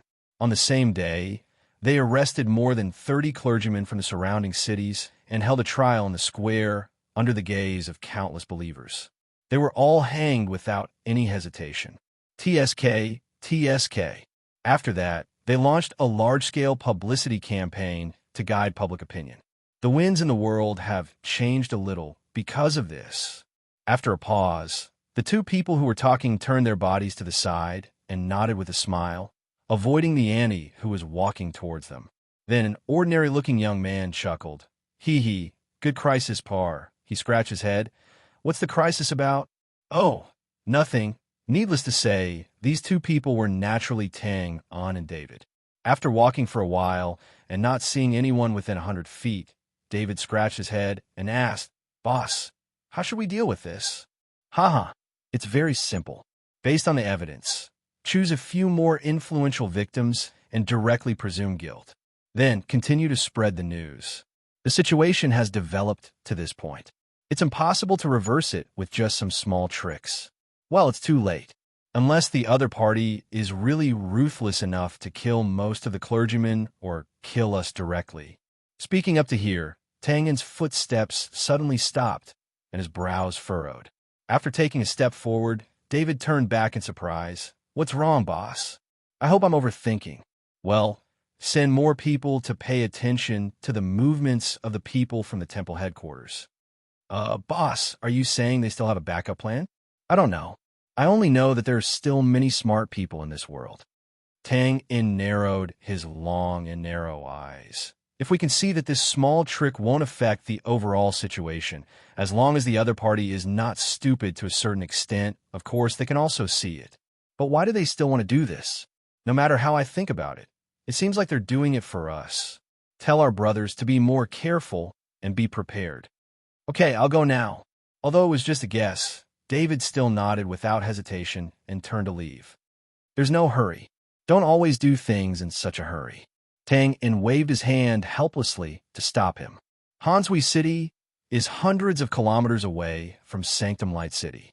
We will receive the news at least a day and a half later. If the other party really wants to do something, it's too late for you to inform them now. Pause for A while grumpily said, What's more, Lena sent news this morning that this batch of purple bore cannons has been produced. It's best to send them to the 100,000 mountains as soon as possible. I don't feel at ease leaving this matter to others. If you leave now, who am I going to find? After saying that, Tang Yin shook his head helplessly. He seemed to have a lot of manpower at his disposal, but there weren't many people he could completely trust. After all, it was the gray space that he had brought out. As for the people from the secret agency, it was not that Tang Yin did not want to believe them, but he had to consider the severity of the matter. It didn't matter if the assassin organization let them do it, because even if they were betrayed, it wouldn't hurt their foundation. However, the purple bore cannons were a sharp weapon that was related to the Gray Coat Army. Tang Yin didn't dare to be too optimistic and leave it to them to operate. However, on second thought, Tang Yin also felt that he was a little greedy. With dozens of brothers who had gone through fire and water with him, and an intelligence system that covered the northern part of the brand, no matter how he thought about it, he shouldn't have felt so miserable. Well, regardless of whether he should feel sad or not, Ting Yin, who was still in a slight daze, didn't notice that David, who was beside him, was slightly grinning and looking a little conflicted as Tang Yin's right-hand man. David naturally knew about the purple bore cannons. However, today, he really didn't want to take on this matter. He really wanted to find an excuse to immediately turn around and leave. The reason was not that David didn't want to share Boss Tang Yin's burden, but he was thinking about Harry's sneaky gossip a few days ago, saying that he seemed to have disturbed Boss's business on the day he reported Handy's matter. This was because the atmosphere between Boss and Lena was a little strange that day in the backyard of the alchemy laboratory. Now that he thought about it, it was clearly ambiguous. If he hadn't suddenly barged in, something might have happened between the two of them. Sigh. Scratching his head, David inwardly sighed. Boss, you can't be like this. I'm very familiar with Miss Josiah. How am I supposed to deal with being stuck in the middle? Moreover, even if you couldn't help but want to go on a date, with your ability, who would know if you did it in secret? Why do you have to let me know so openly? It's very hard to be a good person. After walking out of the alley and passing through a man-made path, the Hansui River appeared in front of them. Then, the conflicted David suddenly stopped and looked at the street in front of him in a daze. A strange expression on his face. Lena's alchemy laboratory was located by the Hansui River, a few hundred meters in front of Tang Yun and David. But Lena wasn't in the laboratory now. Instead, she was wearing a black robe with a beige belt around her waist.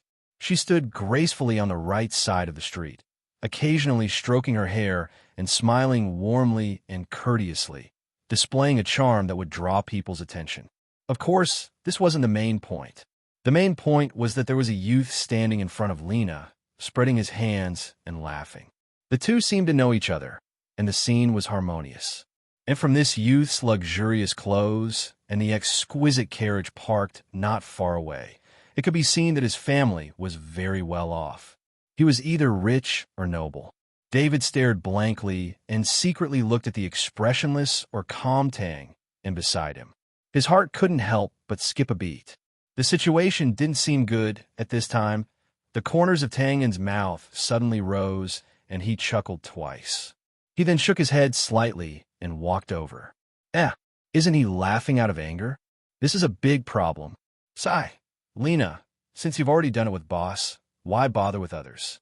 That blind brat, of all people, why did you have to do it with Boss? Aren't you courting death? Very quickly, Tang Yun arrived beside the two of them. He did not interrupt them directly, nor did he make any violent or bloody actions. Instead, he stood at the back, sizing up the youth from head to toe with great interest. It's over, it's over. David covered his face and pretended that he couldn't bear to look. He's angry. Boss is definitely angry.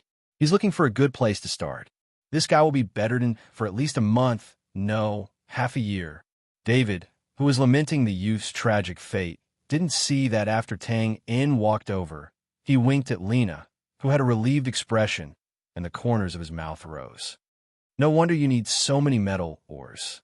It turns out that Miss Lena is actually a master alchemist. You really make me blush with shame. HM? Oh, she seemed to have just recovered and stroked the hair in front of her forehead. Haha, you flatter me. I just like to study some strange things, that's all. I don't deserve the title of master. He spread his hands exaggeratedly. Oh, Miss Lena, you don't have to be modest. You should know that with your achievements, it's enough to make those old guys in the Alchemist Guild chop off countless white hairs. Haha, covering her mouth and chuckling, Lena nodded in response. Her attitude was, as always, neither cold nor intimate. To sum it up, it was probably a little alienation mixed with politeness. But there was some doubt in her clear eyes, and she turned to Tang Yun, who was unbuttoning his lapel.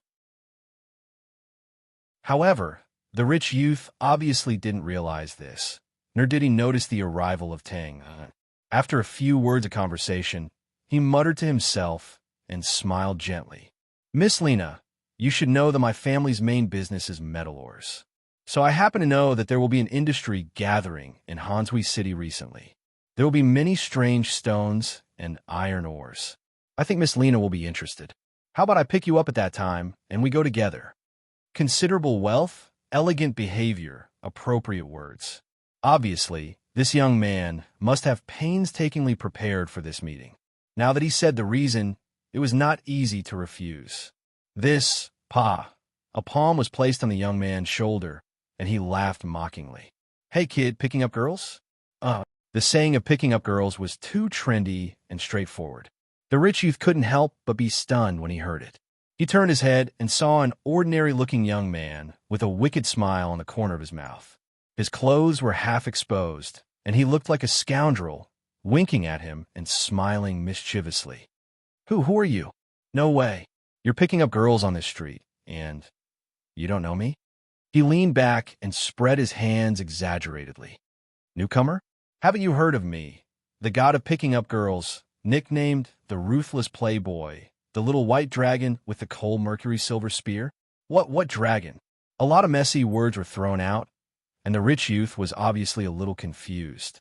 On the side, Lena's delicate body trembled slightly, and she covered her mouth to hold back her laughter. She squinted her crescent-shaped eyes, sparkling as she watched how Tang and was playing around. Forget it. Alas, I didn't expect that I, the cold mercury little white dragon, would actually lose my legend in the Jianghu. It's really a new generation burying the old. He raised his head and sighed, looking very regretful. Then he pointed his finger and said frivolously, But I have to say, kid, your way of picking up girls is wrong. What picking up girls? Please pay attention to your words. After a short moment of confusion, the rich youth quickly reacted and slightly frowned. Also, I don't know you. If there's nothing else, I think you should leave. He waved his hand and interrupted. What? You still don't want to admit it? I don't want to criticize you, but picking up girls is about being bold, careful, and thick-skinned. You obviously can't do it like this. Is that so? The rich youth's face was a little stiff, and he took a deep breath. Poise. Of course it is. All right, since we're in the same line of work, I'll teach you a few moves today. He raised his head, flirted with his fringe, and turned around to stand in front of Lena. He looked her up and down, and his expression became extremely gentle, like an infatuated gardener who accidentally saw a famous flower quietly blooming. After the surprise, there was an implicit appreciation and careful appreciation. This made the rich youth, who was about to reach out his hand to be the flower protector, startled. His hand stopped in midair, and he thought to himself, could it be that this person is really good at picking up girls? Just as this thought came to his mind, he saw that rascal decisively make his move. More accurately, it was just an index finger, lightly lifting Lena's smooth chin, and then he laughed frivolously. Beauty, do me the honor of having a meal with me. Clang, clang, clang. Thunder rolled, slightly opening his mouth. The rich youth was dumbfounded. Blinking, Lena also had a frightened look. Instantly coming back to his senses, the rich youth suddenly became furious, and his paused hand clenched into a fist. You mother of asterisker. He dragged out his tone, showing his extreme shock. Just as his fist was about to hit, Lena's clear eyes suddenly turned into two crescent moons, and the corners of her mouth rose, revealing a brilliant smile that had never been seen before. Okay, where do you want to go? Pausing again, the rich youth almost couldn't believe his ears and instantly felt a little confused. Touching his pocket, Tang shrugged and spread out his hands. I've been a little tight recently. Well, there's a place selling beef oil noodles in the alley up ahead. It's 13 copper coins a bowl, and it tastes good. I often eat there. Beauty, how about we go there? Ha! The rich youth heard this and purposely tilted his ears to make sure he didn't hear wrong. He suddenly grinned and sneered silently. Beef, oil noodles? And it's precisely 13 copper coins a bowl? You really think you're spending a lot of money? Ahem. Clearing his throat, the rich youth felt that it was time for him to appear. In that split second, he suddenly wanted to thank this rascal. Because as the saying goes, there's only a gap when there's a comparison. But at this moment, Lena suddenly turned her delicate body sideways, and the jade disc stretched into Tangen's arm and smiled sweetly. Since you're tight on money, then don't waste it anymore. It just so happens that my cooking is not bad. Why don't you go to my house and try my cooking? Looking up, he laughed. Ha, how can I? Where's your house? Let's go now. It's just in front. Let's go. It was as if he had been struck by lightning. The rich youth's expression was chaotic as he stood on the side of the street, watching the two silhouettes gradually disappear into the distance until they turned into the alchemy laboratory more than 300 meters away, disappearing from sight. In a trance, someone patted his shoulder. My condolences, brother. You should go back. Believe me, you're already lucky. Slowly putting down his arm, the young man's eyes were vaguely filled with tears, and his lips opened and closed. Why? Some were happy, some were sad. On this side, the rich youth was alone in the chaotic crowd, but behind the alchemy laboratory door, Tang In and Lena were leaning against the left and right half of the door. The latter was holding her stomach, squatting down, and laughing with tears in her eyes. Ha! 13 copper coins for a bowl of butter noodles. Yeah, Arthur, don't say it, don't say it. Ha! You're not bad. Why don't you go to my house? You didn't see his expression at that time. Don't say it, don't say it, don't say it, ha! When David walked into the alchemy laboratory and stopped, he saw Tang In and Lena standing up while laughing wildly. The latter kept wiping her eyes, tears swirling in her eyes, and she looked a little out of breath. What's the situation? David didn't get close before, and he was worried about whether he should go up in time to stop the fight so that it wouldn't end well if someone died. Later, when he saw Boss and Lena leave, he dared to come over. Looking at the young man's expression, he guessed that Boss seemed to have hit this person hard, but he didn't know how. Now his face was full of doubts. Who would have thought that it would have been better if he didn't say it?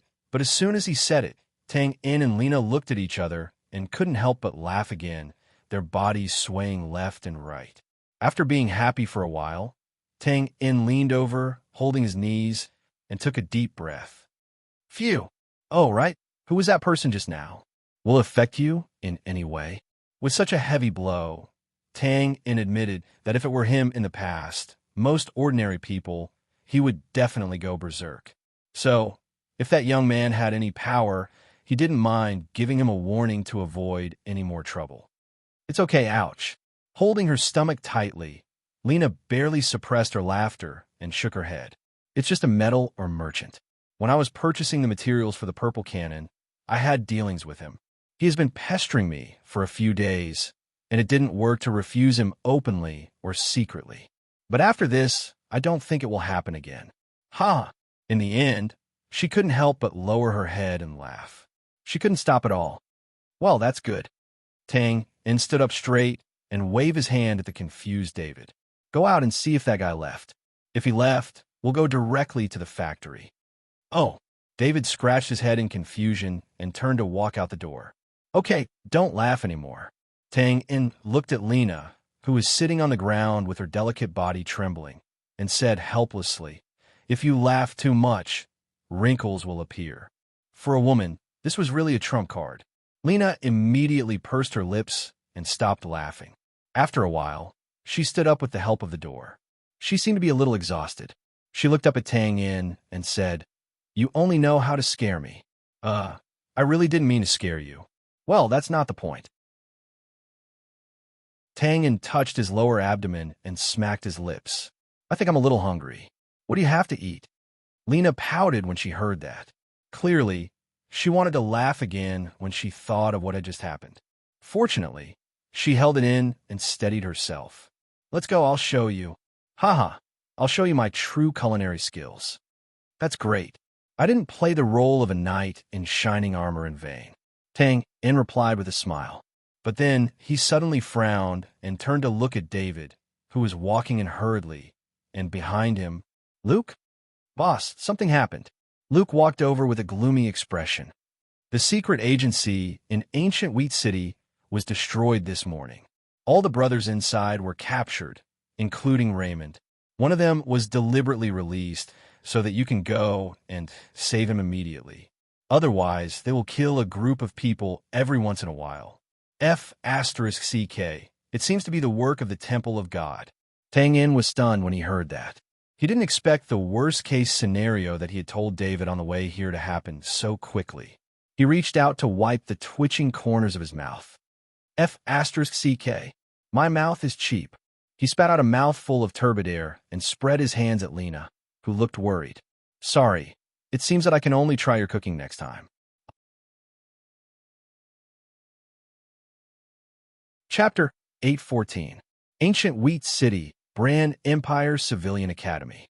There was nothing much to say about the former. It was an ordinary city in the north. There was nothing special about it. It was neither big nor small. As for the Bran Empire Civilian Academy, it was a rather strange thing. Because in the history of the Bran Empire, there was only such a thing as a noble academy. When had there ever been such a thing as a civilian academy? However, if the original name of the academy was changed, then it would be easier to understand. In fact, half a year ago, it did have another name that was widely spread, Dawn Civilian Academy.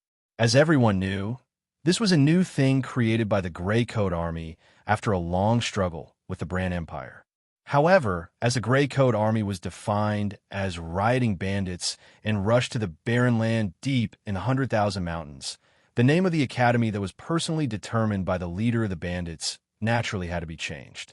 Of course, the Bran Empire also thought about simply destroying these civilian academies and completely erasing the traces left by the Grey Coat Army. However, on second thought, this academy that was built all over the cities and took a lot of manpower and material resources, if it was immediately demolished within a few months of opening, it would be a slap in the face no matter how one looked at it. And if they really did that, it would cause a lot of resentment from the people. After some discussion, the Bran Empire simply took over the academy. The academy could be kept, but its reputation must be credited to the Empire. After all, this thing was indeed a good thing in the big picture. It had a great effect on stabilizing the people's hearts. At least in the eyes of the big shots in the Bran Imperial Court, this was enough. However, the organizations in the cities that actually spent a lot of money and manpower to build the academy inevitably had some complaints. It was important to know that this money was not just a one-time investment. The subsequent cost of teaching materials, various supporting facilities, and so on still had to be borne by the finance of the cities. This also meant that the money of the other administrative organizations would be reduced, and the money that could be embezzled would naturally be reduced. But then, when the citizens who even in their dreams hoped that their children could have a decent identity so that they wouldn't have to inherit their despairing lives when they grew up, all gritted their teeth and took the money for their drinks, living expenses for a few months, and the money they saved for their children's future wives, they brought it to the academy with both hands. More than half of it entered the financial system and quickly filled the coffers. The big shots in the city were shocked. What a huge contrast. He originally thought that it was a money-losing business, but who would have thought that it was a rooster that could lay golden eggs? Something's up. There was definitely something going on. Following the change in mindset, the attitude of the city's higher-ups toward the Commoner Academy also changed in an instant. They were no longer as indifferent as they were in the past. Instead, they were enthusiastically discussing whether they should change their signboard, publish it in the newspapers. Most importantly, should the school fees be increased? Then he would build a few more academies, of course. This wasn't the main point right now.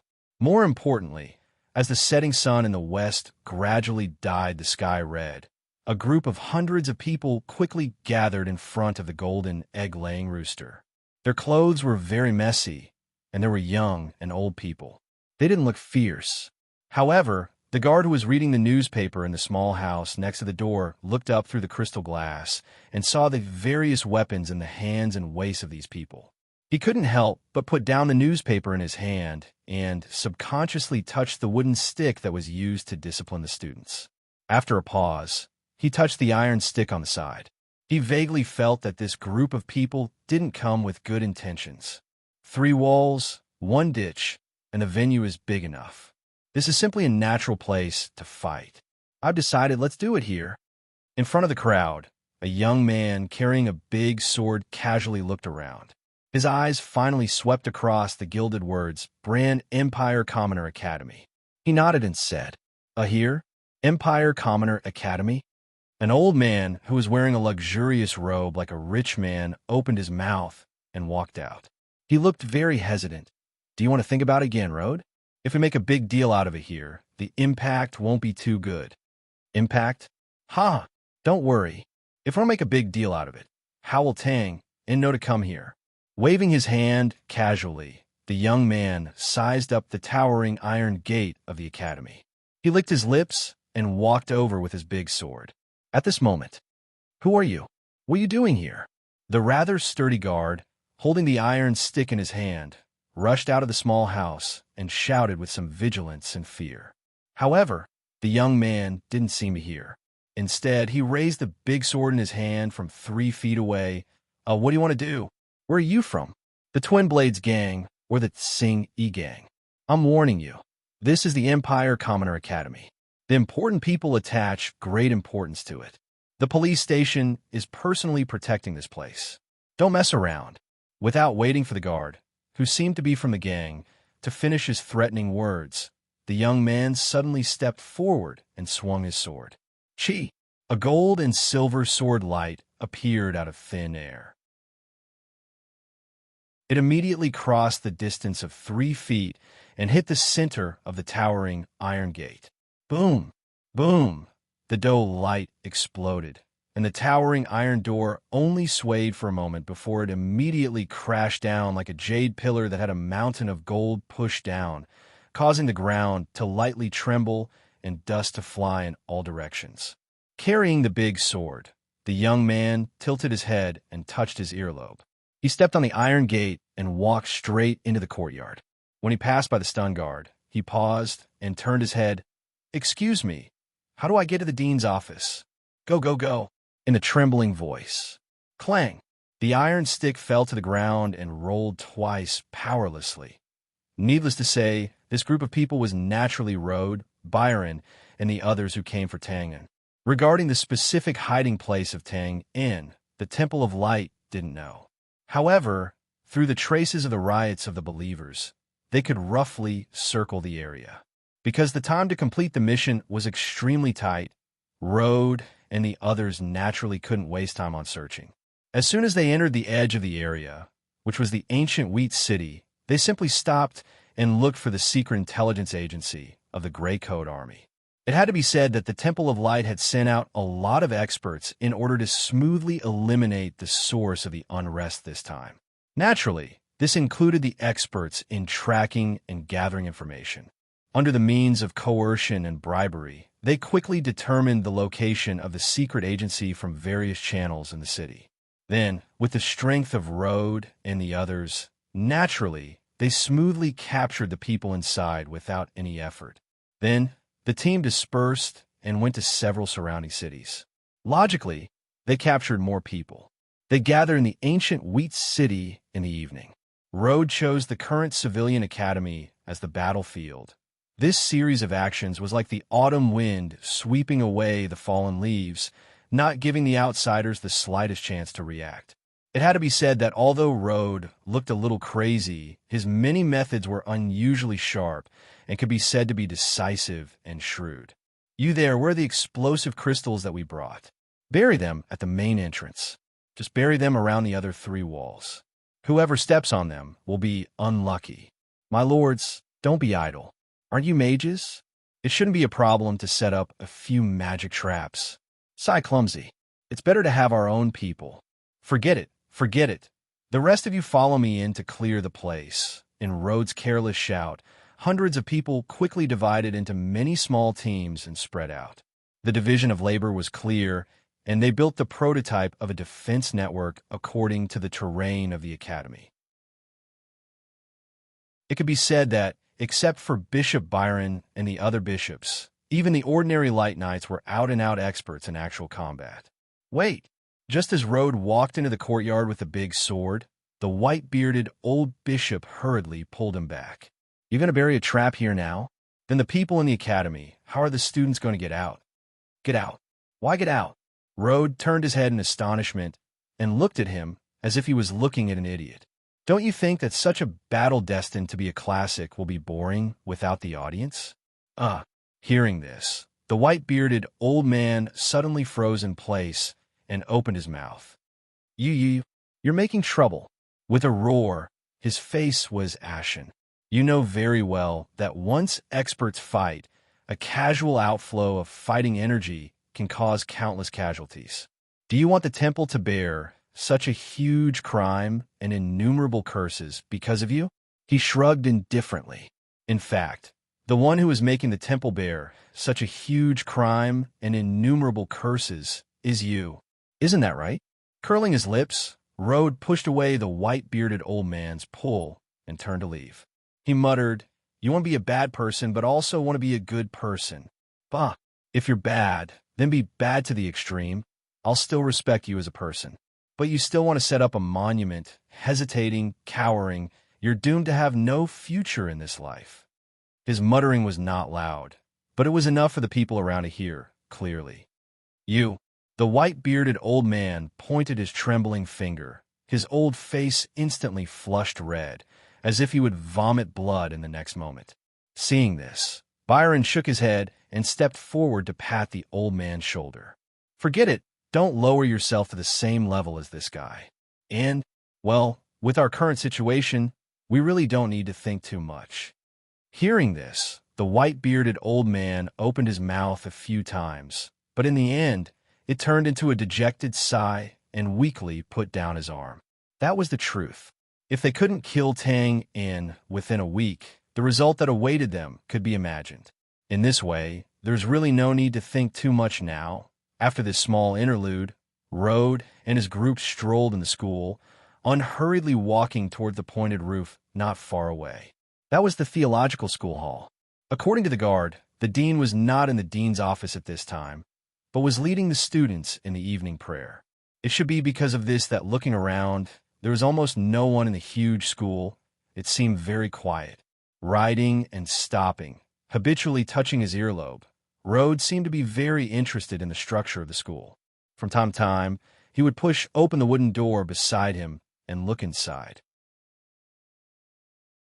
There were rows of easels in the art room, neatly arranged tables and chairs in the study room, and the entire wall of the ritual room hung with mirrors, of course. There were more outdoor learning areas. For example, there was a wide circular horse field, an archer training ground with a row of arrow targets, a training ground with all kinds of weapons, and a corner of a red-tiled library in the distance. Judging from the scale of the facilities, this school naturally couldn't be compared to the noble school in the city.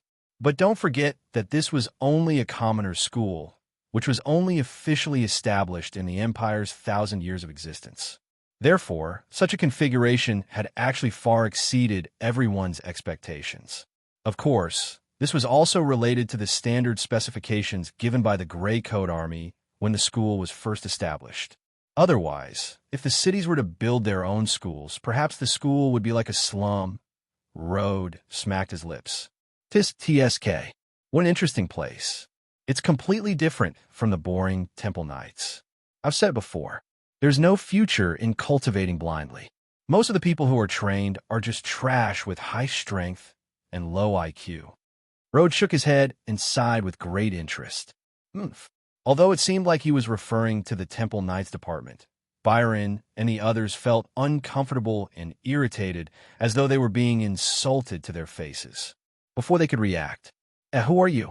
A middle-aged man wearing a scholar's robe came from the corridor in front of them. He seemed to be a teacher or something. "Good evening, teacher." Rode looked up and waved his hand with a bright smile. "Haha, I respect teachers the most. I also like to deal with cultured people the most. I'm just a librarian. That's not the point. It's fine as long as you read regularly.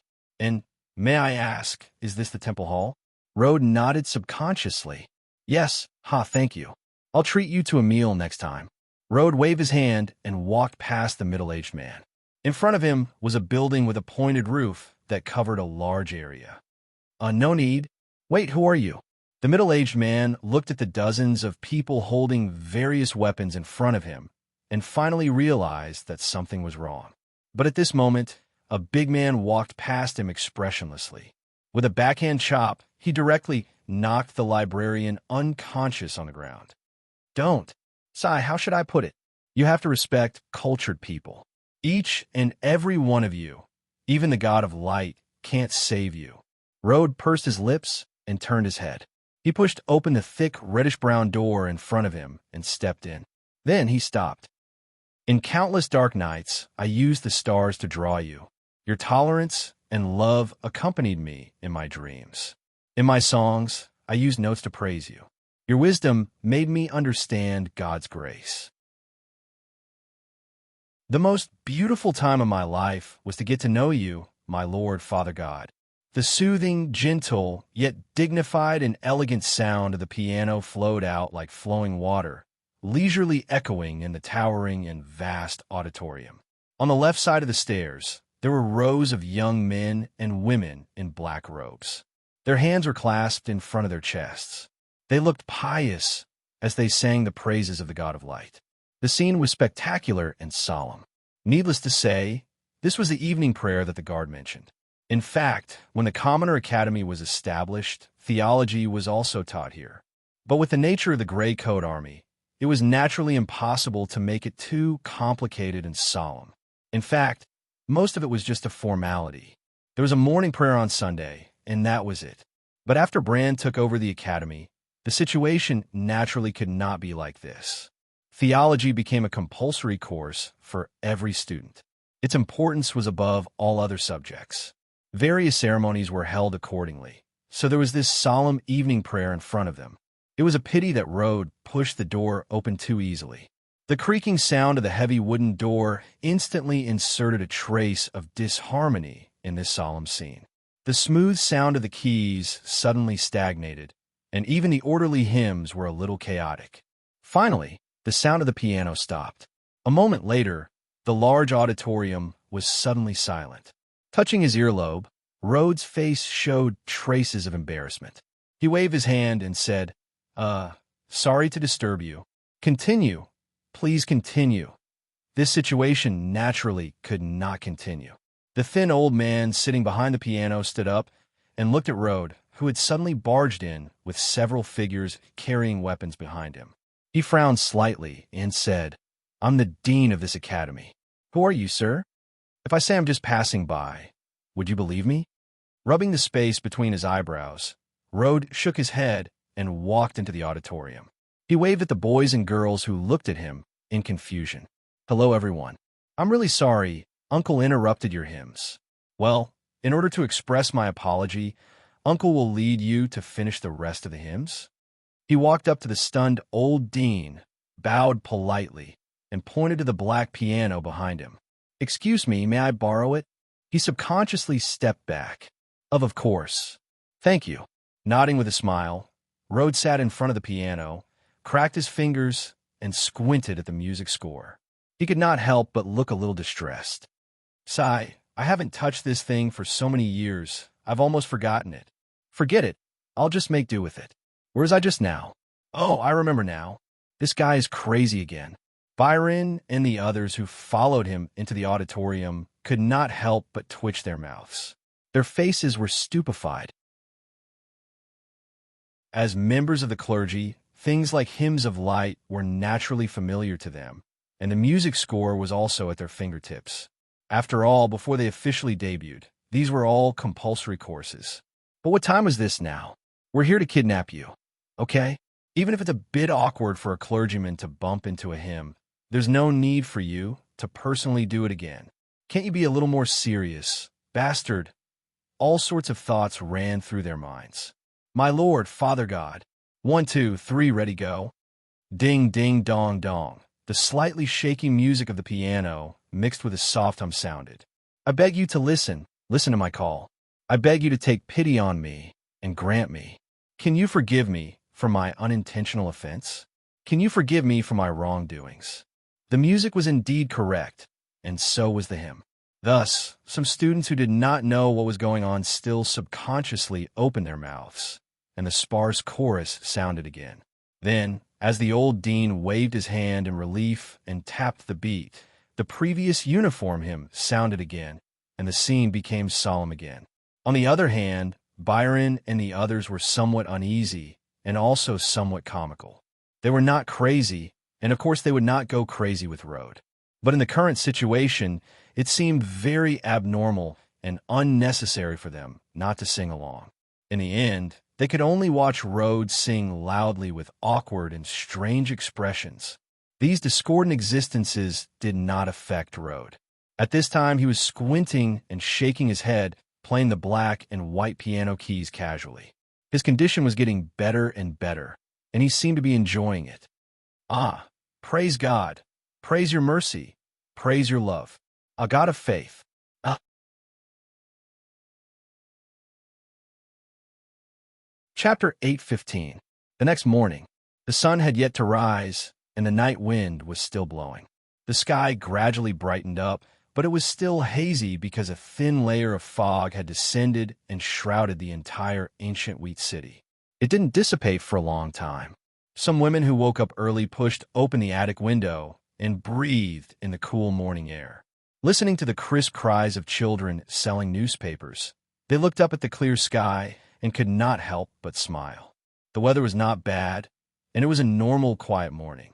But then, boom, boom, boom, a series of loud noises that sounded like muffled thunder came from afar, instantly freezing the smile and breaking the silence. After a pause, some women looked up at the sky, while others looked around blankly, not knowing what to do. Although the sounds were similar, the women who were completely awake could naturally tell that the loud noises did not come from the sky, but seemed to be in the city. For a moment, they could not help but feel uneasy, and their good mood just now disappeared. The police chief of ancient Wheat City was also in a bad mood, especially when he was awakened by the loud knocking at the door of his lover's house. He looked even more panicked and subconsciously rolled off the bed. His eyes were like lightning as he quickly searched for the clothes that had been thrown around during last night's absurdity. If it were not for his remaining rationality that allowed him to recognize that the person downstairs was his assistant, he would have grabbed his clothes and jumped out of the back window. He put on his clothes, went downstairs, and angrily opened the door. Damn it, I swear, if you don't give me a reasonable reason, Chief, the civilian academy in the city has been hijacked. This reason is reasonable. As the police chief, he naturally knew what kind of attitude the big shots in the city had towards the civilian academy after it became a rooster that could lay golden eggs. He did not dare to delay and quickly went back to the house to put on his armor, took his weapon, and hurriedly left on his horse. 3 brigades of cavalry set off 20 minutes ago and have surrounded the civilian academy. Then why the F***ck are you bothering me? Why don't you just rush in and take them? All right, who are they? Gangs in the city? Damn it, I think they're living too comfortably. The students are all inside, so it's not easy to rush in. Furthermore, even though I don't know where they came from, it's definitely impossible for them to be those lowly thugs in the city. Well, half an hour ago, another group of people of unknown origin tried to rush into the academy, but before they could cross the main gate, half of them were killed by the explosion of the crystal buried there. What? Exploding crystal? Hearing the name of the contraband item, the slightly plump head of the police force shuddered, completely awakening from the shock of such a large sum. He stared blankly for a moment before saying, What kind of joke is this? What's there to rob in the academy? Is there a need to use this? He shook his head. I don't know. However, what I can be sure of is that the other party's intention is not as simple as stealing something, because they don't seem to have any intention of leaving the academy. F***ck. Where did this lunatic come from? What about the surroundings? I remember that there are 2 walls around the academy. Can we go in from there? It's possible, but after our brothers climbed in, they fainted after taking 2 steps. It's like magic trapping. Nay, the galloping horse suddenly neighed, its front legs raised high. The head of the police force's plump body was like a willow catkin in the wind, swaying unsteadily on the horse's back, on the verge of falling. Ah, sir, steady, steady. Let go of the reins. After a few thrilling breaths, the plump body did not fall off the horse. Following that, he screamed in horror. What the hell? Why the hell are mages robbing? After some tossing and turning, The rising sun finally slowly peeked out from the eastern horizon. It was like a young girl waiting to be married, blushing, gorgeous beyond compare. However, at this moment, no one was in the mood to admire this beauty, at least not the head of the police force. Even though he had made sufficient mental preparations on the way here, when he really reached the outskirts of the academy, his heart still sank. The Commoner Academy was located in the relatively quiet South City district and implemented a closed management and boarding system. Therefore, other than the monthly holidays, there were not many people who would specially come here. However, the situation today was very different. The large iron gate of the academy's main entrance lay twisted on the ground, surrounded by dozens of scorched earth pits. There were bloodstains and some tattered limbs, but there were no complete bodies. It should have been left behind by the group of people of unknown origins.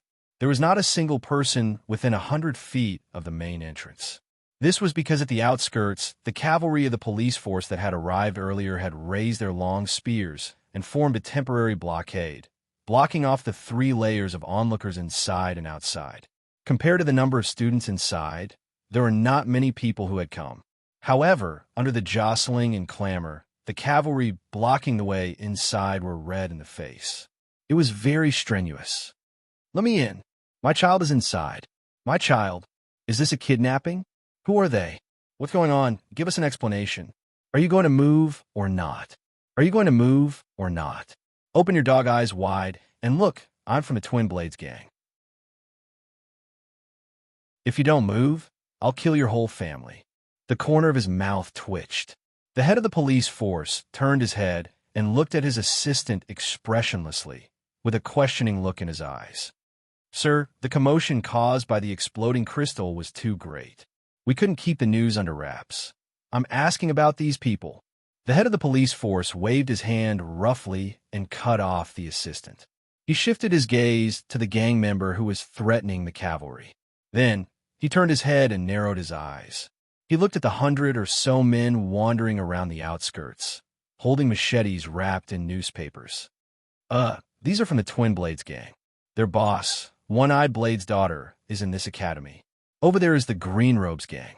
They also have a young master in there. The hearts of parents in the world were the same everywhere. They wanted their children to become dragons, and their daughters to become phoenixes. It was the same for the bosses of the gangs. Most of them did not want their children to start off in this circle and walk down their old path. They only wanted to have a decent background. However, the requirements for selecting students in aristocratic academies were extremely strict. Aside from the children of aristocrats, they were also the children of rich merchants and famous people. Children like them who came from unorthodox backgrounds and mixed in with gangs would definitely not be allowed to enter. The commoner academies were not so strict. As long as they paid the tuition fees, they could enter regardless of their background. If nothing happened, these children with different backgrounds would naturally be normal students. However, once something happened, trouble would follow. He got off his horse.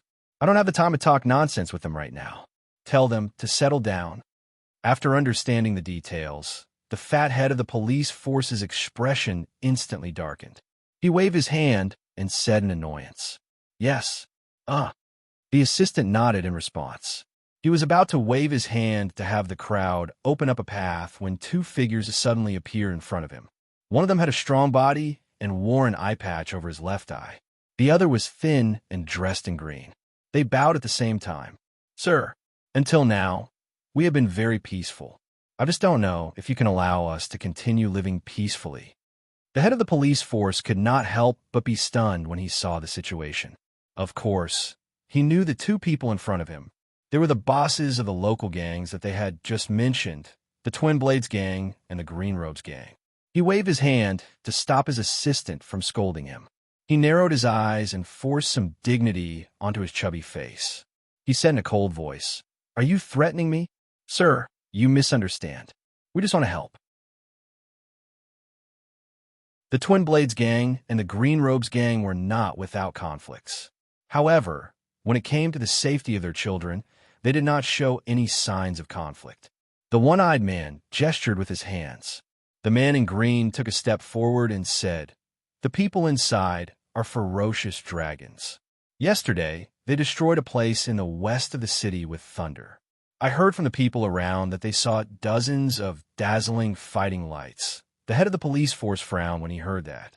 He glared fiercely at his assistant beside him. It had to be said that dragons had their ways, just as rats had their ways. Some details that the government did not know about did not mean that the local ruffians did not know about. The man in green took a deep breath and bowed again. So, if you have any use for us in the future, we will definitely not refuse. Even if they did not know how strong the other party was, the significance of dozens of fighting lights was enough to make the gangs that relied on brute force to conquer the world, and even the police force, fearful. The current situation was very clear. These two gang bosses were here for their children, so they did not mind providing manpower. This was naturally not a bad thing for the police force. After all, no one would complain about having too many cannon fodders. After a moment of silence, the head of the police force nodded slightly. He then said in a deep voice, "Tell your people to keep a low profile. Put away your weapons. There are many people here. I do not want to hear any gossip after this incident." "Rest assured, sir." The one-eyed man's eyes were red. He roared in a low voice, "Whoever dares to say anything, I will kill his entire family." Oof. The head of the police force snorted. They were of different statuses. Naturally, he did not want to be involved in this. He waved his hand and walked past the two. "Sir is here. Make way. Make way." The assistant kept clearing the way in front, enduring the shoving and spitting of the anxious crowd. It was only a few feet, but the fat head of the police force was sweating profusely. Only then did he manage to get away. "Phew! Hurry up and transfer all the manpower in the hall. Also, inform the city guard Old Ba to borrow as many soldiers as possible. The most important thing is those military standard crossbows. You must get all of them for me." The head of the police force was not careless. He knew that against a warrior with fighting aura, ordinary cavalry was useless. Only those powerful crossbows and other defensive weapons had a chance of killing the other party. However, before he could finish his instructions, an urgent voice sounded. "Sir, someone is coming out from inside."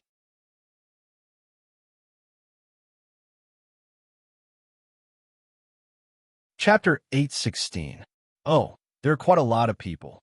No wonder God always says that spectating and enjoying the show is one of the bad habits of humans. But I feel that this is the case. After a pause, Rhodes stretched and yawned. He walked out from the back of the main building and looked at the crowd gathered at the entrance. He said with interest, "Lively enough, I like it." But it was clear that not everyone had the talent to be complacent and be a bad guy. At the very least, Byron and the others were not like that. They raised their heads to look at the garrison cavalry that surrounded them and the enraged citizens, feeling the resentful gazes that were like sharp arrows. This made them, who had always been praised and looked at with reverence, feel very uncomfortable. They subconsciously averted their gazes, and their bodies unconsciously stiffened. The feelings in their hearts were even more complicated and indescribable. Looking up at the rising sun in the east, Rhodes snapped his fingers and said, "All right, it's about time. Time to invite our audience." He waved his hand casually. The cold-faced man nodded slightly, turned around, and disappeared behind the wall. A moment later, whoosh, there was a sudden clamor at the entrance. The crowd surged like waves, and it was chaotic for a moment. If it were not for the guards blocking the entrance, the exploding crystals at the entrance would have been trampled by the anxious crowd. Because, under the protection of dozens of men, nearly 1,000 boys and girls timidly appeared in their line of sight. They walked up to the horse field 100 meters away from the main entrance and lined up neatly. "Do we have to do this?" The corner of Byron's eyes twitched, and he endured it. Finally, he asked absent-mindedly, "We will be punished by God. Obviously, you are thinking too much." Rhodes tilted his head and touched his earlobe. He said matter-of-factly, "They are students. A student's job is to learn. I am now helping them broaden their horizons." Byron opened his mouth, but in the end, he was silent. Just like the few bishops beside him, his expression was extremely gloomy. But Rhodes did not have the time to care about their thoughts. He smiled and walked up to the wide horse field. When he saw the old dean, he seemed to be a little dispirited. "Hi, Dean. Good morning." The old dean trembled when he heard that. He looked up at the young man, who greeted him with a bright smile, and shuddered. He couldn't forget that after leading the students to sing the praises last night, this young man named Rode had the same expression and tone, and then said, "I'm honored to inform you that this academy has been kidnapped by me.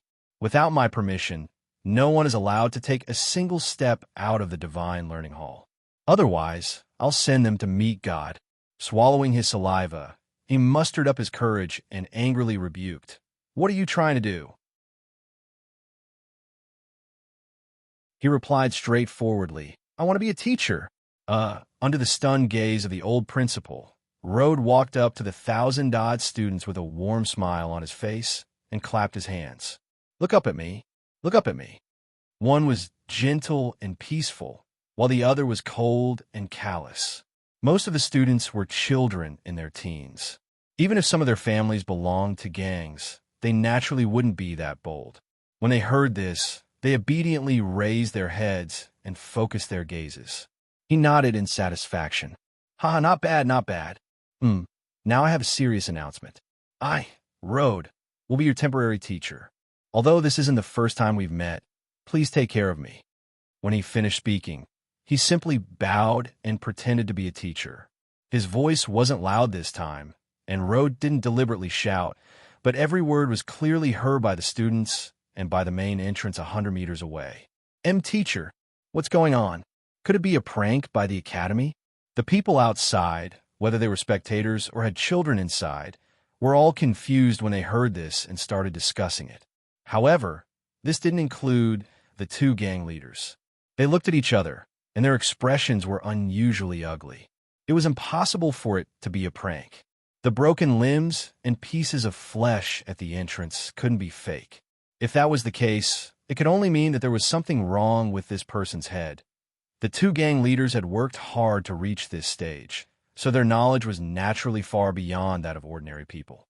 They also knew best that this kind of crazy person was often the most difficult to deal with. The world's laws, fame, and even life and death were like floating clouds to them. What was even more terrifying was that no one could ever guess what they were thinking and what they would do in the next second. The madman continued speaking. "Of course, since I said that I'm a temporary teacher, I naturally won't be teaching you too much, so you must cherish this rare opportunity." Rode turned around and looked at the man who had just disappeared at the corner of the main building not far away. He waved his hand. Cling, cling. The man held a long axe in his left hand and a chain in his right. He walked in front and dragged out more than 10 staggering figures behind him. Some of them had their heads lowered, while others held their heads high. They were all men. Aside from a few people, almost everyone had injuries of varying degrees. Their clothes were stained with blood, and it was a terrifying sight. When the 1,000 or so students saw this, they instantly panicked. Low cries of surprise mixed together and formed a low, buzzing sound. Rode didn't stop them. His lips curled up, and he said slowly, "The first lesson I'm going to give you is a practical lesson. Everyone has studied theology. It doesn't matter if your results are good or bad, but I believe that all of you have heard of the judgment of Armageddon. All right, let me give you a deeper impression. According to God's decree, when the end of the world comes, God will send down the light of judgment to judge everyone, both ancient and modern. The good will enter the garden of repose and enjoy eternal joy. The evil will fall into the abyss of hell and be burned by poisonous fire day and night." As he spoke, the man had already dragged more than 10 people to the horse field. Rode glanced at them and continued, "But there are too many evil people in this world. Evil things happen all the time. Waiting for the judgment of Armageddon to come is undoubtedly too slow. So, I personally prefer a timely judgment. Today, I'll give you a practical demonstration of the judgment process. Clap, clap, clap, clap." Rode clapped his hands excitedly. Not a single person responded, but he didn't care. He shrugged his shoulders, turned around, and walked to the first young man who held his head high with a slightly provocative look on his face. They looked at each other and said, "Say your name." "Sinner." "Bah, grandson." I'm your grandfather." A mouthful of blood was spat out. Rode dodged it as if he had expected it. He wasn't angry. Instead, he nodded in appreciation. "Your courage is commendable, but you violated the precept of lying. So you're a sinner." As if he was certifying, he solemnly said the last 4 words and then walked away. The young man heard this and was very disdainful. He opened his mouth, as if he wanted to continue insulting. However, at this moment, a snow-white blade light had already slashed down from the side. Hiss! Hiss! It was the man with the long axe. He simply swung his arm, and the axe fell. A big head was thrown into the air with a large amount of blood spurting out. It was really terrifying. After a pause, ah, ah. In an instant, more than 1,000 students in the field were in a mess. They closed their eyes and hugged their heads, letting out involuntary, ear-piercing screams.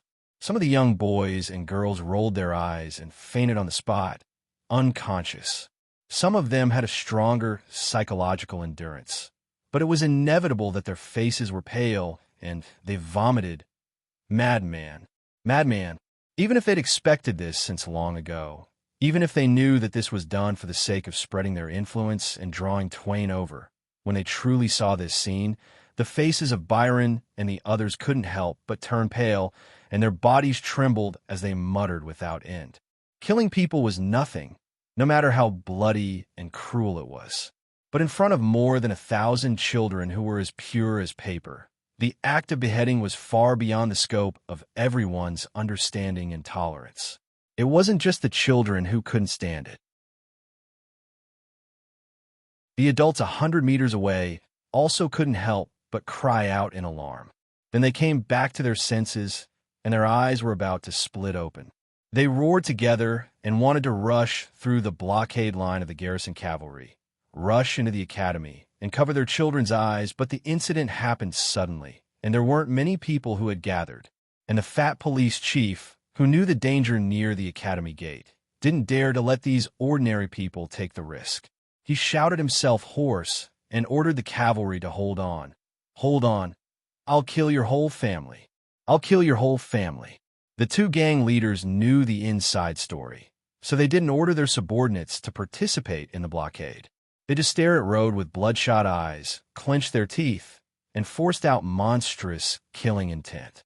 It was a pity that gazes couldn't kill people, so Rode calmly went to the second young man and said with a calm expression, "Say your name, sinner."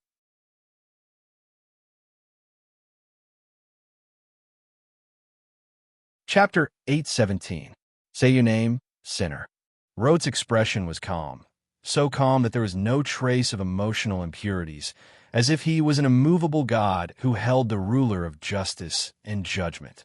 However, the target of the judgment, the young man who was hanging his head in silence and whose clothes were stained with the blood of his comrades, was not so calm. Perhaps he also wanted to be calm, and also wanted to face death with equanimity, but looking at the headless corpse beside him and feeling the sharpness of the axe behind him, his body trembled slightly unconsciously. Rhodes saw the situation and slightly raised the corner of his mouth with a hint of ridicule. He reached out and patted the young man's shoulder. "I asked your name?" With a shiver, the young man licked his dry lips. "Moo." He roared furiously. "F***CK. Moo, you mother ***er. Ah." The sturdy young man at the end of the line suddenly rushed out angrily and was about to question his cowardly companion. But before he could land, the big man standing behind him held the axe handle upside down and swung it down. Dong, a dull knock, mixed with the sound of bones breaking, instantly smashed the sturdy young man to the ground, and he groaned miserably. I just said my name." Looking at the furious eyes on the ground, the young man unconsciously took a step back and murmured to defend himself. Rhodes' expression did not change. He raised his hand and touched the hair of the trembling young man, and said in a gentle tone, "Don't be nervous. Fear is human instinct. What's more, there is indeed great horror between life and death. Well, tell me who your boss is." As if he got a reason to be relieved from these words, the young man hesitated and said, Tang in. Oh, patting the young man's shoulder again, Rode looked a little regretful. He shook his head, no longer asked, and walked away. The next moment, swish, the blade light appeared again, and blood soared into the sky. The bloody scene just now replayed again. Whoosh. It was still chaotic and noisy, but this time the momentum was much smaller because more young boys and girls had already fainted. Those who barely didn't faint turned around and lowered their heads, wiping their eyes and crying softly. They didn't dare to look again. Avoiding the splattering blood, Rode raised his head and looked at the big head spinning in the air, drawing a bloody parabola in the air before falling to the ground. Rumble. It rolled a few meters away before it fell limp and stopped moving. His face happened to be facing them. His eyes were empty, but a strong sense of confusion could be seen in them. She pursed her lips and said, "I really appreciate your honesty. However, I hate spineless people who have no sense of loyalty even more. So you are guilty." After casually explaining, Rode's gaze fell on the thousands of students who were either falling or crying, but not a single one of them was looking in his direction. He couldn't help but frown and shake his head in disappointment. Sigh, the psychological quality of children nowadays is too weak. I thought I could persevere and kill a few more, but really, you're from the Temple of Light. A voice suddenly sounded. Rode turned around and saw a middle-aged man with flaxen curly hair and a slightly artistic temperament. He was also the third person tied to the chain. Sure enough, Rode's reaction undoubtedly confirmed the middle-aged man's guess. He stepped forward excitedly, pointed at Rode, and shouted anxiously, You did this. Are you worthy of the faith in your heart, the trust of the gods? You are all sinners. Your souls are completely corrupted. You should fall into the abyss of hell and never be able to rise again. These words were like frying beans in a pot, spoken quickly and urgently. In addition, the middle-aged man's face was full of anger. He reprimanded them as if they were part of the upper echelon of the Temple of Light. Even someone as crazy as Rode couldn't help but touch his earlobe and look startled. You are? I'm Raymond. I used to be a Puritan of the Temple of Light, but I've long been at odds with the current Temple of Light. I've been slandering you for more than 10 years. That's not the point. Let me tell you, the Temple of Light was destroyed in the hands of shameless people like you. Disgusting. In such a big horse field, only the middle-aged man with flaxen, curly hair roared loudly like an angry lion. His voice rumbled, and he scolded to his heart's content. Perhaps this was the so-called righteousness, courage. Rode didn't speak, nor did he make any dangerous moves. He only raised his hand from time to wipe the saliva on his face. The big man with the axe also didn't move. He stood there in a daze. Not far away, Byron and the other bishops were a little dumbfounded. But then, their expressions became strangely relaxed. For what they had done in the past, they obviously weren't good people. At least, they weren't qualified to speak for God. But no one would go as far as Rode, angering the heavens and people. So, it wasn't easy. Let's not talk about what would happen to this middle-aged man. The important thing was that someone finally stood up and scolded this lunatic. No one interrupted or interfered. For more than 10 minutes, the angry scolding echoed in the horse field. The scene was a little strange. Huff, aren't you good at talking? Why don't you talk back? Huff, you still want to kill me? Come on. Redmond wasn't a professional speaker, and he wasn't an imperial official who could speak eloquently the moment he opened his mouth. What's more, there was a limit to a person's breath. So after more than 10 minutes, Raymond finally couldn't continue. Finally, he wiped the saliva off his face. Clap, clap. Rode clapped his hands expressionlessly and nodded. Good scolding. It's reasonable. Raymond. I always feel that people with real inner qualities don't bother to show their perseverance. If you have courage, then you have courage. If you don't, then you don't. A truly fearless warrior doesn't need to act righteous and heroic to disgust others. Of course, cowards who betray their masters are even more despicable. Pause for A while exaggeratedly spread his hands. Another example is the Temple of Faith. I never thought that singing a few words of praise and making a few gestures, is a true believer of the temple. Come on, we're not children. Do you need to use these methods to strengthen the impression in your heart? Ridiculous. Shrugging his shoulders, Rode reached out and patted Raymond's shoulder. As if he found a confidant, he praised, "So, I admire you. I admire your courage, and I admire a true believer even more." Raymond was stunned for a moment. He subconsciously patted the arm on his shoulder and showed undisguised disgust. "But I hate you. You make me sick. Oh, look, this is your courage." Laughing, Rode didn't care at all. He glanced at the resentful and fearful youth and curled his lips. "They should thank you." Raymond was completely dumbfounded. He wasn't a warrior who was unafraid of death. Naturally, he was also afraid of death. Just now, he rushed out in a fit of anger and cursed to his heart's content. He thought that whether he finished cursing or not, he would die miserably without any suspense. But he didn't think that after cursing, he would actually get the other side's approval. Now, Rode even waved his hand and ordered the axe-wielding man to bring them back. His brain couldn't help but crash. This guy, could he be the legendary idiot? Well, let's not talk about idiocy for now. Looking at Raymond and the others being brought back and imprisoned, Byron and the others looked at each other and couldn't help but be stunned speechless. They didn't agree with Rhodes' previous actions, but the way it ended. Sure enough, you can never guess the thoughts of a madman. You can't guess it. Without the sinners, the trial naturally couldn't continue. So along with Raymond and the others, the 1,000-plus students on the horse field were also brought back. But although the matter had come to an end, looking at the frightened and tearful faces of the students and the figures of 2s and 3s staggering back while holding the unconscious students in their arms, it could be seen that this scene would inevitably accompany them for a very, very long time. Of course, this had nothing to do with Rode. It seemed that because he found a confidant, he was in a good mood and hummed all the way out of the horse field. But just as he passed by Byron and the others, his footsteps suddenly stopped, and he suddenly turned his head. "What's wrong?" Byron saw Rhodes' gaze and subconsciously looked at the school's main entrance. Chuckling a few times, he said, "Hee, nothing. There's an expert there." Well, he's not friendly.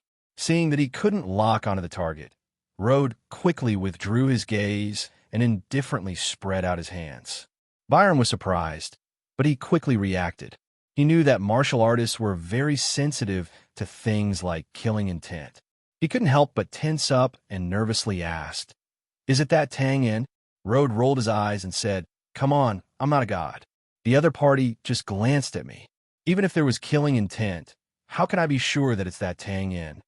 Byron was speechless when he heard this. This was the truth. With Rhodes' actions just now, who didn't hate him to the bone? Not to mention Tang Yin, even the experts passing by would be very dissatisfied with Rode. It was normal for them to glance at him with killing intent. Rode stretched, rubbed his messy hair, and directly left. "Well, I'm going to take a nap. Wake me up in 3 hours." Byron was stunned. Wake you up for what?" Sigh. After a long sigh, Luoda turned around with a defeated expression on his face. "Big brother, even if you're a gangster, you still know that you have to keep your word. Since I said that I'll kill some people every once in a while, of course I have to keep my promise. All right, when the time comes, I'll bring out those students who haven't fainted. It's rare for me to be a teacher again, so I have to give some face. Stop. Don't ask questions that lower my IQ. That's enough. Don't bother me anymore." Byron and the other bishops looked at each other in dismay, unable to say anything as they watched Rhodes' rapidly disappearing figure. After a while, the old man with the white beard sighed and said, "This bastard. Those guys in the court of justice are really blind to let him live until now." Obviously, in the hearts of the bishops, madman was no longer enough to describe Rode. But the current situation was that if they wanted to save their lives, they had to rely on this crazy guy. Shaking their heads helplessly, the bishops discussed for a while and dispersed. Rode didn't care who released the killing intent just now, but they naturally couldn't. For the safety of their lives, they had to check the defense network everywhere in the academy.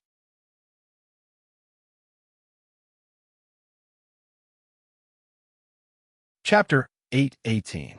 More than 1,000 students were brought back to the auditorium. Rode waved his hand and went asleep. Byron and the others went to check the defense of the courtyard walls. The incident in the courtyard could be considered to have calmed down for the time being, but the police chief outside wasn't so free. The atmosphere of the main entrance of the academy was getting more and more tense. The noise level instantly increased by several levels. Other than a few onlookers, the hearts of the students' parents were burning with anxiety. Of course, this was also normal, although the children's lives weren't in danger, with Rhodes' behavior just now. No matter how one looked at it, he should be classified as a lunatic. And what could a lunatic do? Who could guarantee that, Scram? If you don't want to save them, let us do it ourselves. Hey, calm down your ass. It's not your children inside. A bunch of trash. F***. What are you talking about? This is what I'm talking about. Are you going to move or not? If it was during normal times, even if these ordinary people were given a few more guts, they wouldn't dare to challenge the police cavalry. But now that their children were in danger, these parents naturally couldn't care about anything else. Now, not to mention mere cavalry, even if the city lord was in front of them, they would still scold them under impulse.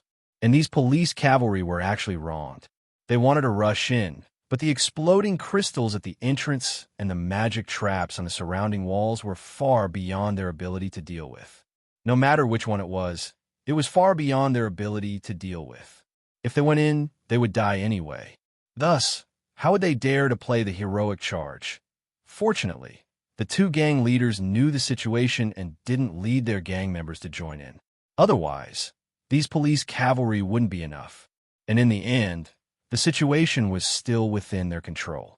Although the fat police chief's head looked like a pig, he did have some ability.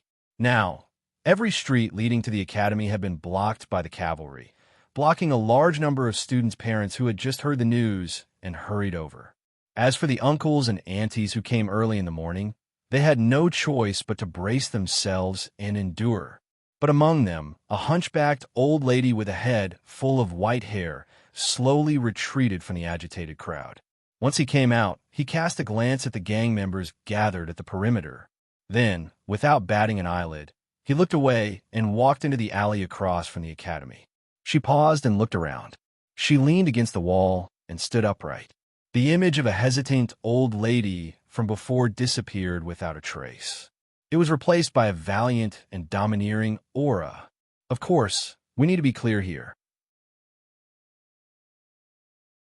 Although domineering was mostly used to describe men, it was also suitable for a unique woman. She was even more domineering than most men bang. His fist slammed into the wall of the passageway. Clatter, clatter, clatter, clatter, as a holy spear appeared from within the passageway. Sylvia expressionlessly took out the long spear.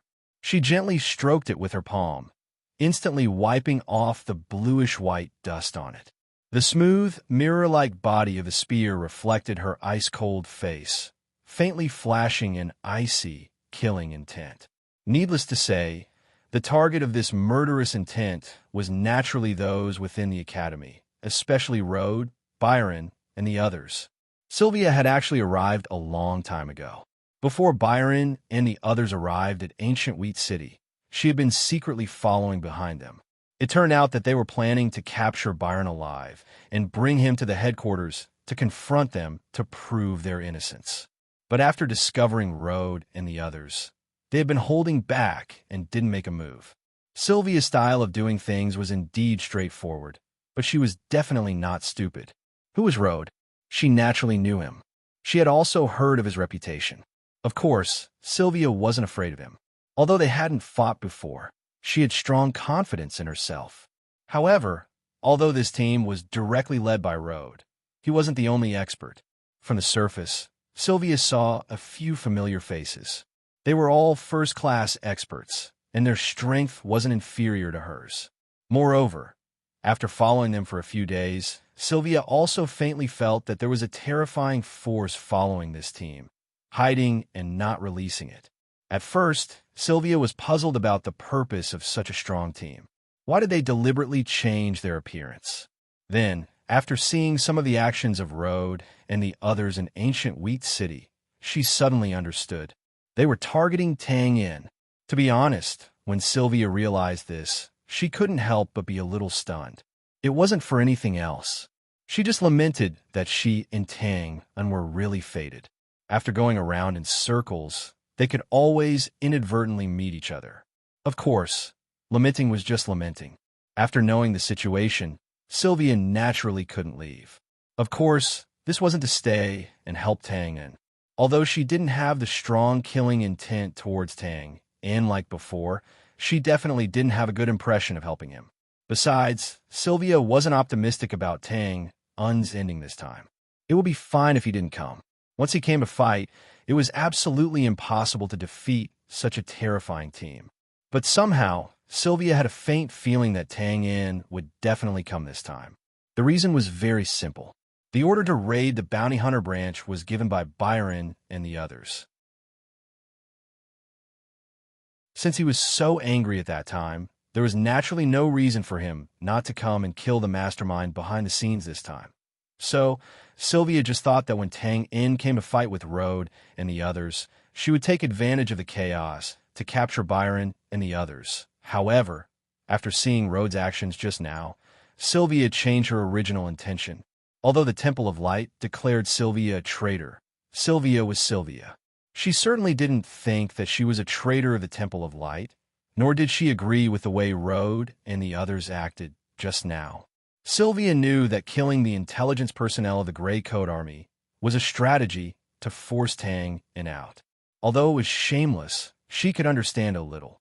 After all, the members of the Grey Coat Army were not only bandits in the eyes of the Bran Empire, but they were also enemies of the Temple of Light. But to commit a bloody act in front of more than 1,000 children who were only 10 years old was completely touching Sylvia's reverse scale. What was the point of doing this? To expand the influence so that Tang Yin would know earlier? Well, even if that was the case. But what was the difference between doing this and evil heresy? There was no difference. They all deserved to be judged. They all deserved to be killed. Shaking her spear, Sylvia pursed her lips and looked at the direction of the school from afar, then looked up at the sky. Wait for the sky to turn dark, then I'll do it. She turned around and left, instantly disappearing into the alley, leaving only a faint murderous intent lingering in the air.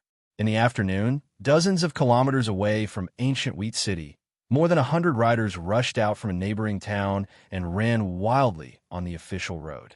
In fact, although there were more than 100 horses, there were only a few dozen people. The reason why there were several times more horses was that most of these riders had 2 to 3 steeds with them. They seemed to be carrying something heavy and needed to change horses from time to time. Not long after, a rider rushed out from the small town, gate thousands of meters behind them, and quickly caught up with the team, coming to the rider at the front. He covered his mouth with his hand to block the wind and said loudly, "Boss, I've determined their location. They're at ancient Wheat City's civilian academy." The rider at the front turned around. His face was ordinary, and his eyes were long and narrow. Who else could it be other than Tang Yin? Looking at the rider who came over, Harry looked like he wanted to say something, but stopped on second thought. He frowned and asked, "And?" "They kill people every few hours. Now, 6 of our brothers have been killed. Our brothers from nearby organizations wanted to save them, so they launched a surprise attack this morning. As a result, they've buried explosive crystals at the gate of the academy, causing heavy losses here. I've ordered them not to do such things again." Nodding, Tang Yin narrowed his long and narrow eyes. After a moment of silence, he asked again, "What about their strength?" "I'm not sure. I only know that they have nearly 250 people. At this speed, when will they arrive at ancient Wheat City?" "In about 3 hours before dusk." "Well, after arriving at ancient Wheat City, you go to the city construction hall and get me the design and structure drawings of the academy. Also," Tang Yin glanced at the bag carried by the steed behind him. "For this operation, your task is to bring people to find a suitable place to hide. Without my order, you are not to attack. And once you attack, you must guarantee that you won't miss." "No problem, boss." "Good. Give the order." When the sun sets in the west and the night falls, we'll start immediately.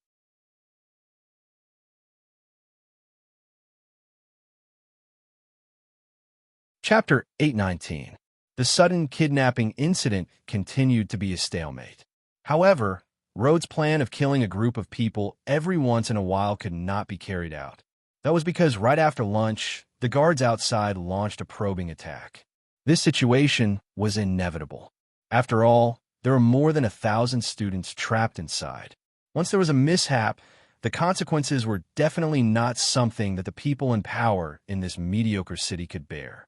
And when important people were in trouble, they would naturally push the blame to the person in charge of the department out of habit. And when the person in charge of the department was in trouble, they would naturally push the blame to the person in charge.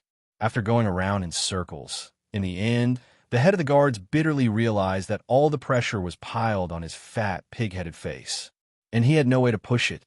Helpless, he could only bite the bullet and launch an attack. It should be said that the power that the guards held was not weak. The process at the beginning was very smooth. They gathered a large number of people under the west wall of the academy and launched a violent attack. They pushed the wall a few feet away. Without waiting for the dust to settle, the guards held the military standard crossbows and fired randomly, suppressing the enemy. Then the guards rushed in like a tide, and then there was no more, and then all sorts of magic radiances came crashing down from the sky. Fireballs, violent ice blades, hurricanes, they instantly filled the area around the gap in the wall, knocking the guards who charged in dizzily.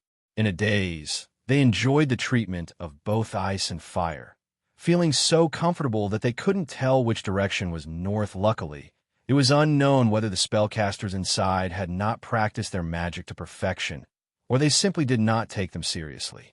A bunch of dazzling and magnificent magic spells were thrown at them. Although they looked terrifying, their destructive power was actually not that great. In the end, they still managed to make the guards, whose bodies were half covered in ice and half charred, flee in panic. The first probing attack was a complete failure. Logically speaking, after seeing the disparity between the two sides, the head of the guards should have understood the situation and given up the attack. But he had a strict order in his hands. There was no other choice. He could only frown and rack his brain for a while, then let his subordinates go down to the city to invite the mages. Of course, mages were not cabbages in the autumn world. Ancient Wheat City was also not a big city, so the number of mages was naturally not many. So the standard here was to invite as many mages as possible regardless of their strength. If it was not possible, then magic apprentices were also included. If they could not compete in quality, then they could compete in quantity. As for how to deal with those big shots in the city who pretended to know when they didn't, the head of the garrison guards was indeed someone with a mixed system. With a wave of his fat hand, he directly ordered the cavalry under him to carry out a vigorous demolition of the walls. In the name of it, this was to lay a solid foundation for a large-scale attack later on. Then, the situation became extremely strange. The neatly arranged cavalry soldiers carried hammers, and other things. They shouted slogans as they walked around the wall, rolling up mud dragons. Their momentum was astonishing. The people of the Temple of Light inside did not understand the dirty workings of the officialdom. For a moment, they were really confused and even tried to launch a few magic attacks. Later, he found out that these cavalry soldiers were simply running. The worst thing they did was to swing their iron hammers and knock on the wall. Then, they would quickly jump back like frightened rabbits and continue running. Were they planning to tear down the wall? It took a long time for the people in the temple to understand this point. They were speechless and at the same time a little amused. It was important to know that the magic traps were set on the inside of the wall. Whether the wall was torn down or not, it didn't affect them at all. In the end, they simply took it as a joke and ignored it. This farce lasted for a long time. The bright sun in the sky seemed to be a little bored. It slowly set in the west as it dozed off and gradually became gloomy. Finally, it woke up abruptly and found that the horizon was below it. It couldn't help but emit a red glow as if it was the final radiance of the setting sun. It soaked the countless clouds around it, forming a gorgeous and tragic sunset. Dusk was coming. At the entrance of the academy, the people who had been causing trouble for a day looked tired. At this time, they were basically powerless to complain to the garrison guards. They just held on to their food and water and stared blankly into the academy. Rod's plan could not be carried out. Naturally, they could no longer see their children. The only ones who were still energetic were probably the two bosses of the Twin Swords gang and the Green Robes gang. They were not disheartened. On the contrary, they had a belly full of anger in their hearts that they could not vent. They did not participate in the disturbance. In the previous probing attack, because they were concerned about the impact, they did not lead their gang members to participate. They just sat there and watched in vain for a day. Naturally, they were very dissatisfied. However, they could not say anything about this. After all, they were characters who walked in the dark, in broad daylight. Even if there was a verbal agreement, the garrison head could not brazenly bring them along. In the end, they could only look at the sunset in the sky and secretly clench their fists. They sighed softly. Wait a little longer. When the sky is dark, it will be easy to chop people. However, before they could wait until the sky was dark, they were met with someone who took the initiative to strike up a conversation. To be precise, it was a young man. He was dirty all over and carried a shovel. It seemed that he had just rushed over from a mining site. He approached them as if he was familiar with them. "You have children in there?" As if he could see that the two bosses were in a bad mood. His face was a little stiff. He added, "My brother is in there too." "Sigh, you guys are fine. How did you get involved in this?" Probably because he felt the same way, the boss of the green shirt gang looked at the young man who was shaking his head and sighing. He added, "Yeah, who would have thought? Where did these guys come from? What are they trying to do?" "I don't care about that." The young man shook his head and then secretly glanced at the garrison cavalry not far away. He lowered his voice and said angrily, "I can't stand this bunch of trash right now. Damn it. Why do they look so mighty when they shout all the time? At the crucial moment, they are so cowardly that they want to crawl into their balls." "Wow, what the hell?" The boss of the green shirt gang heard these extremely vulgar words and could not help but chuckle. Although he knew the details, he would not go so far as to explain it to the garrison cavalry. The young man did not seem to be satisfied with his words. He continued to scold endlessly, "Trash, coward, coward." What makes me even more speechless is this shit stir. His mother doesn't have the guts to go in, so she stopped us from going in. F***CK. If I had the chance to go in, I would definitely be able to save my brother. The one-eyed boss frowned and glanced over. He seemed to be a little annoyed and said disapprovingly, "I heard that there are many masters among these bastards, including warriors who know battle chi and even magicians. What can ordinary people like us do if we go in?" The young man also curled his lips disapprovingly. "So what if they are masters? Masters are also humans. They also have 2 shoulders and a head. Sigh, I see that you are also a man. Now that your own child is inside, how can you say such cowardly words?" The one-eyed boss turned his head with a gloomy expression and waved his hand for the burly man who stood up to sit down. He sized up this young man and narrowed his eyes. "Then what do you think we should do?" There are explosive crystals buried at the main entrance. Do you know about explosive crystals? It is something that will explode when you step on it. How are you going to go in?" His words were a little teasing. Naturally, it was not a sincere question. The boss of the green shirt gang knew that this was a sign that he was going to kill someone in anger. He shook his head and was about to wave his hand for the young man to leave. It was better to avoid trouble. Unexpectedly, the young man immediately said, "Isn't that simple? Since it will explode when you step on it, then don't let people step on it. The guards don't have a lot of horses, right? Just send a group in, and they will immediately clean up the explosive things. It's a good idea." The one-eyed boss was stunned. He then turned his head and looked at the boss in the green shirt gang. Both of them looked happy. Their previous thinking was somewhat fixed. They all thought that since there were explosive crystals buried here, then people would definitely not be able to go in. However, they didn't expect that they could use other animals to replace them. After regaining his senses, Hammerhand laughed loudly. Haha, not bad. It's a good idea. Thank you, brother. After this is over, I will visit you and thank you heavily. You're welcome. But it's over just like that? The young man scratched his head and murmured, don't we still have to deal with the masters? The two bosses who were about to get up and discuss with the head of the guards trembled when they heard this. They turned their heads again.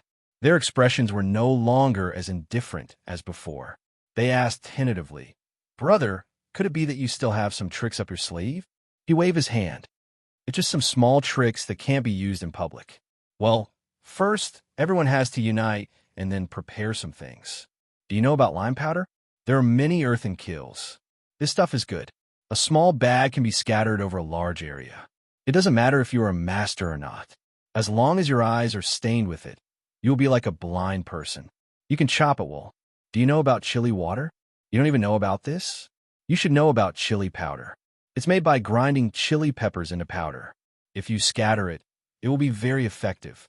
Not only will it confuse the eyes, but it will also make those masters cough and cry. But the most effective one is sulfuric acid. You don't know, right? Actually, I don't know if it's that name. However, when I was doing odd jobs in Alchemist's place, I knew about this stuff. This stuff is good. As long as it touches a person's body, TSK, TSK. Have you eaten oiled noodles? It's that sizzling sound. If it's light, the skin will be molted. If it's heavy, the face will be directly disfigured. Oh, what's with your eyes? After a moment of silence, brother, his throat moved imperceptibly as he swallowed his saliva. The boss in green carefully patted the young man's shoulder with a complicated expression. Excuse me, what do you do for a living? Me? The young man pointed at himself and waved the shovel in his hand with a puzzled expression. I do odd jobs. Digging ditches, building houses, building fences, and so on. What's wrong? Oh, nothing. The one-eyed boss hesitated and tried to organize his words.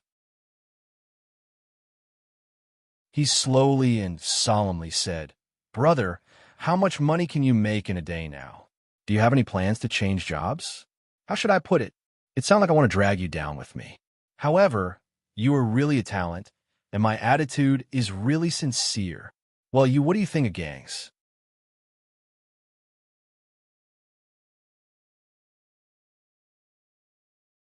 Chapter 820.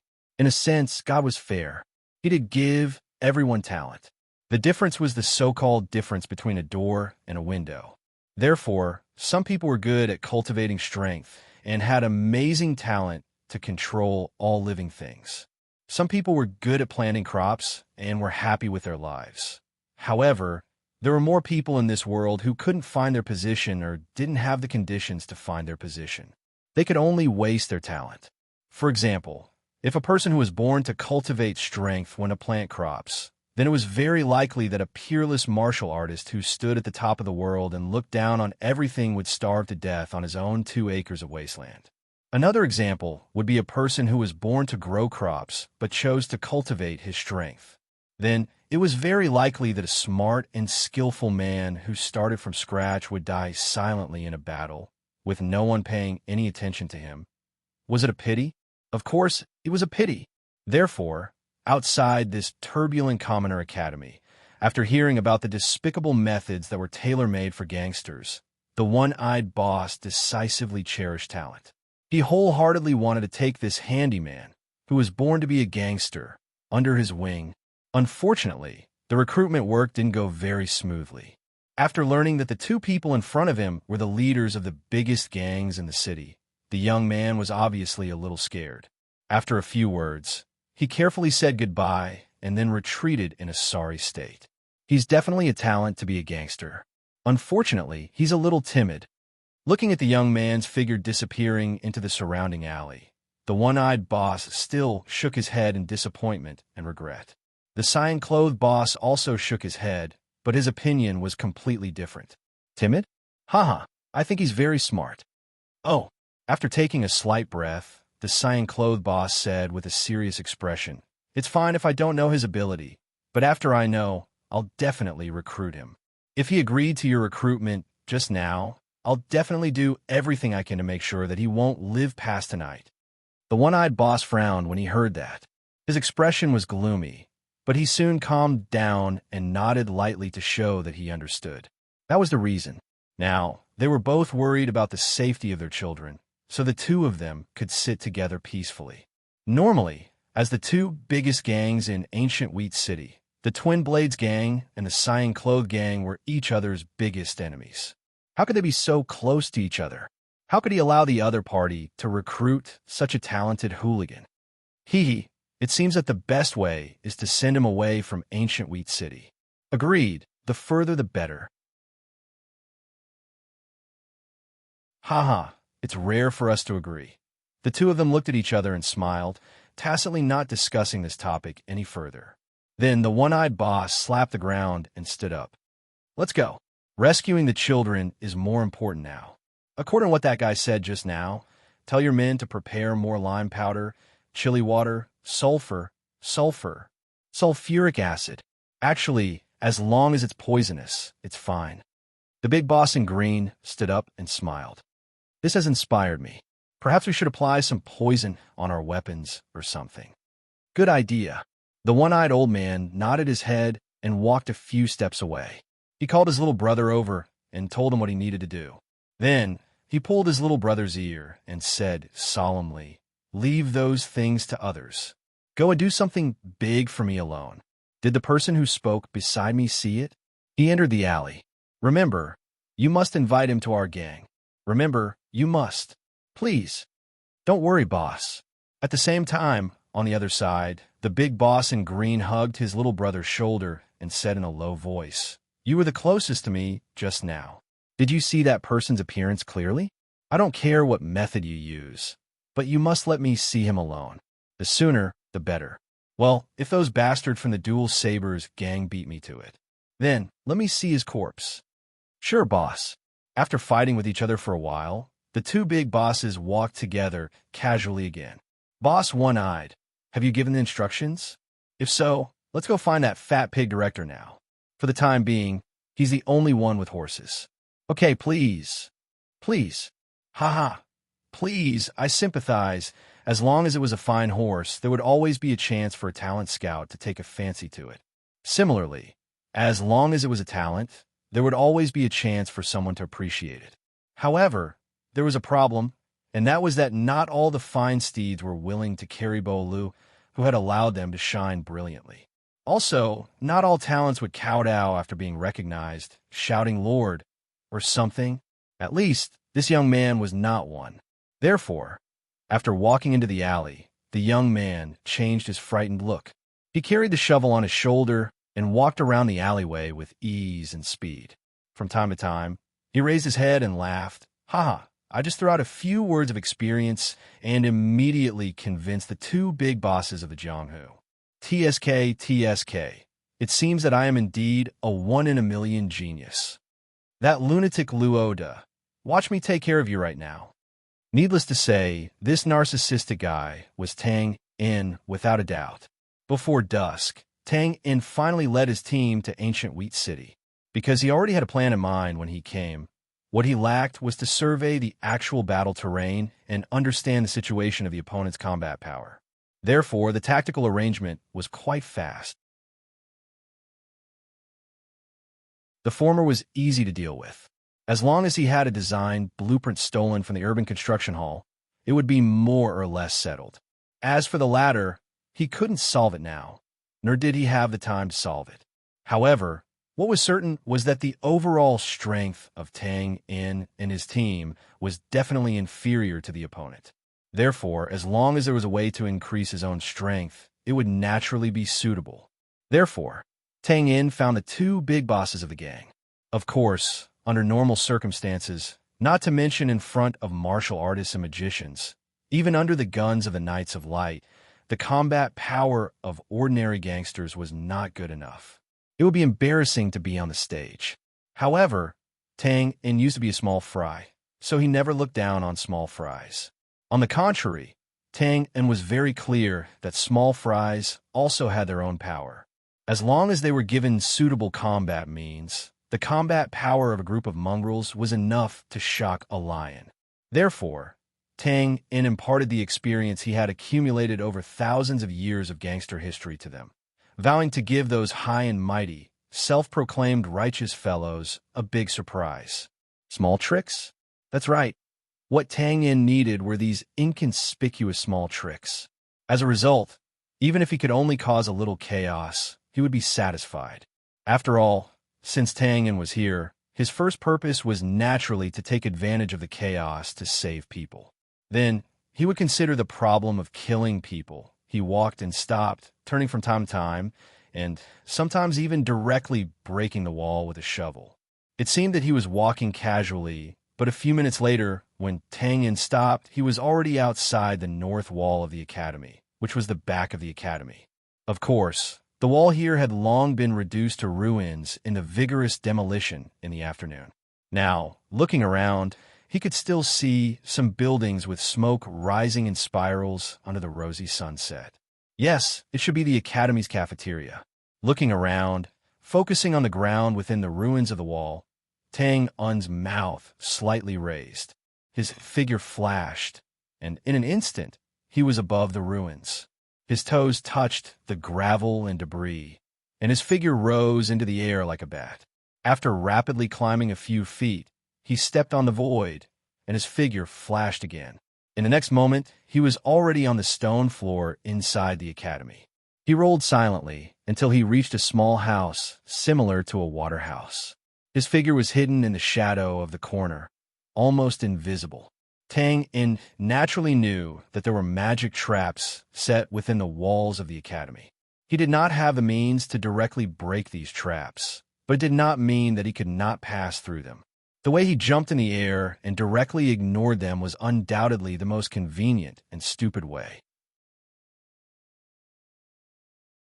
Then, Tang Yin paused for a few breaths and observed that there was no movement in the surroundings.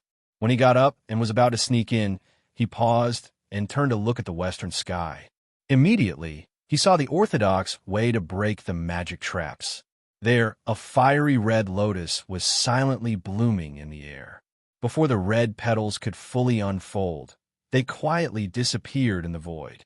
Taking advantage of this moment, Tang Yin's sharp eyes caught sight of an old man wearing a white robe with golden edges, floating in the air and waving a magic staff. There was no doubt that someone was casting a spell to break the magic traps there. But this mage's clothes, looked very familiar. Just as the thought came to his mind, another unforeseen event occurred. A gold and silver light suddenly rose from the self-study hall and quickly broke through the air, dragging a bright ray of light, directly striking the old mage in the air. Then a violent roar came from afar. Scram! In his line of sight, the holy magic shield that the mage instantly put up shattered like a fragile eggshell under the light of the sword. With a cry of surprise, the mage's figure flew and disappeared in the tragic light in an instant. No one knew where he was struck to. TSK, TSK, TSK, TSK. Smacking his lips, Tang Yin retracted his gaze and could not help but grin. Ha, dog-biting dog, I like it.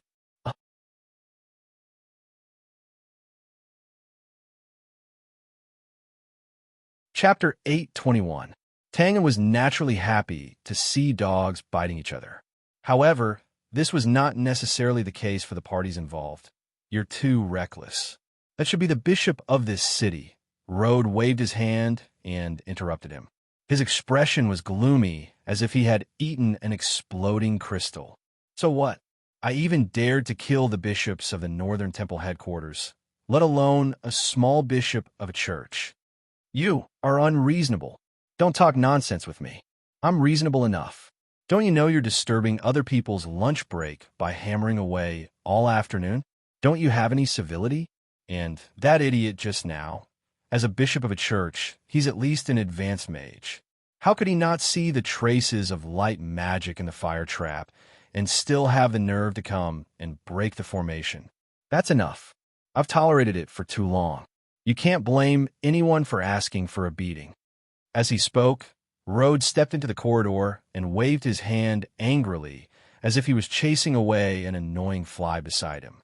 However, that fly, the gray-robed bishop, did not have such self-awareness. He said indignantly, "Well, Even if that bishop deserved to be beaten up, you shouldn't have acted on your own accord just now. A dignified, advanced mage of the temple was sent flying by a sword. Don't you think you've caused enough of a ruckus? What should we do if someone recognizes us as clergymen? This was a problem. When they came here, they gave up their armor, robes, and ornaments that could identify their identity. They didn't want the divine hall to be blamed for this dirty matter. However, Rode had just sent an advanced mage flying with a sword. It was hard not to attract attention with such sharp combat power. Once a master familiar with the temple came, he would naturally be able to recognize them. Moreover, this matter was different from Redmond identifying them as clergy. Redmond wasn't a warrior after all. Although he could identify them as clergy based on their aura, as long as he didn't identify them by name, there would be plenty of ways for him to deny his claim. However, Rode pursed his lips disapprovingly. What's there to be afraid of? Just kill them if they recognize us. The gray-robed bishop's face turned pale. What if we can't kill them? You're kidding. Well, even if we can't kill them, we can still run away. I've already planned to leave here tomorrow anyway. What? Leaving tomorrow? The bishop in gray was shocked when he heard that. He roared angrily. Why didn't we know about it? You're messing around. I'm definitely not going to agree to it. Rode paused and looked at the darkening sunset. He took a deep breath and turned around. He put his hand on the shoulder of the gray-robed bishop and leaned forward. His expression was as cold as ice.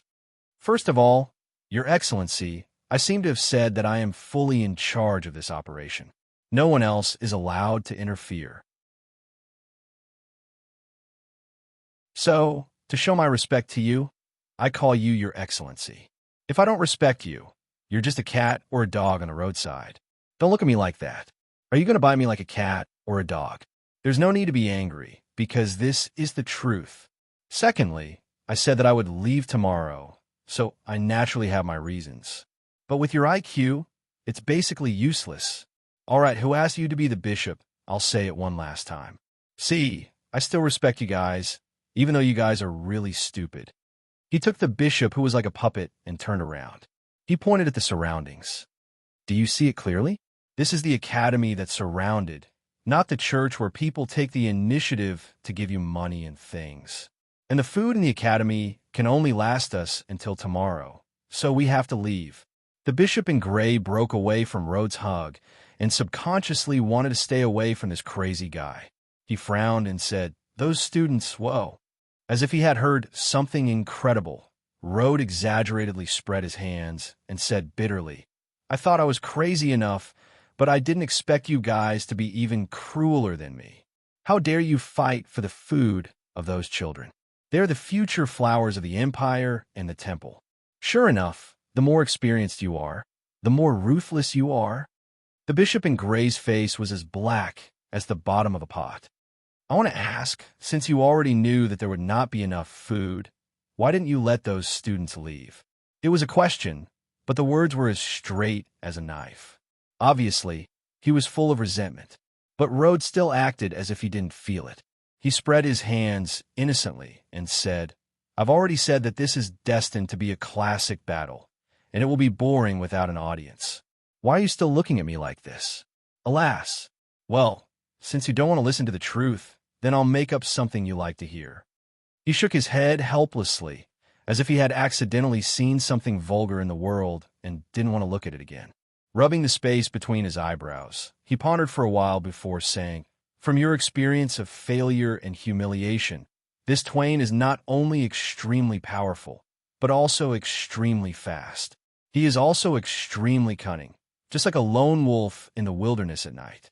Ordinary traps and traps are absolutely useless against him." Pause for a while. Fortunately, he's not a real lone wolf. If there's something holding him back, then there's naturally a weakness to be found. If conspiracies don't work, we can plot openly. As long as we keep the initiative, we can guarantee the home advantage no matter where we go. Then we'll continue to kill his relatives and friends, and kill the people around him until he can't stand it anymore. He'll come out of his hiding place and jump to our home ground. Then he'll lose all his advantages. On the contrary, our chances of successfully killing him will be much higher.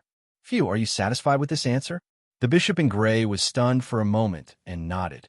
Yes, but what if Tang doesn't come out? Without the slightest hesitation, Rode simply replied, continue to kill. Completely destroy his intelligence agency.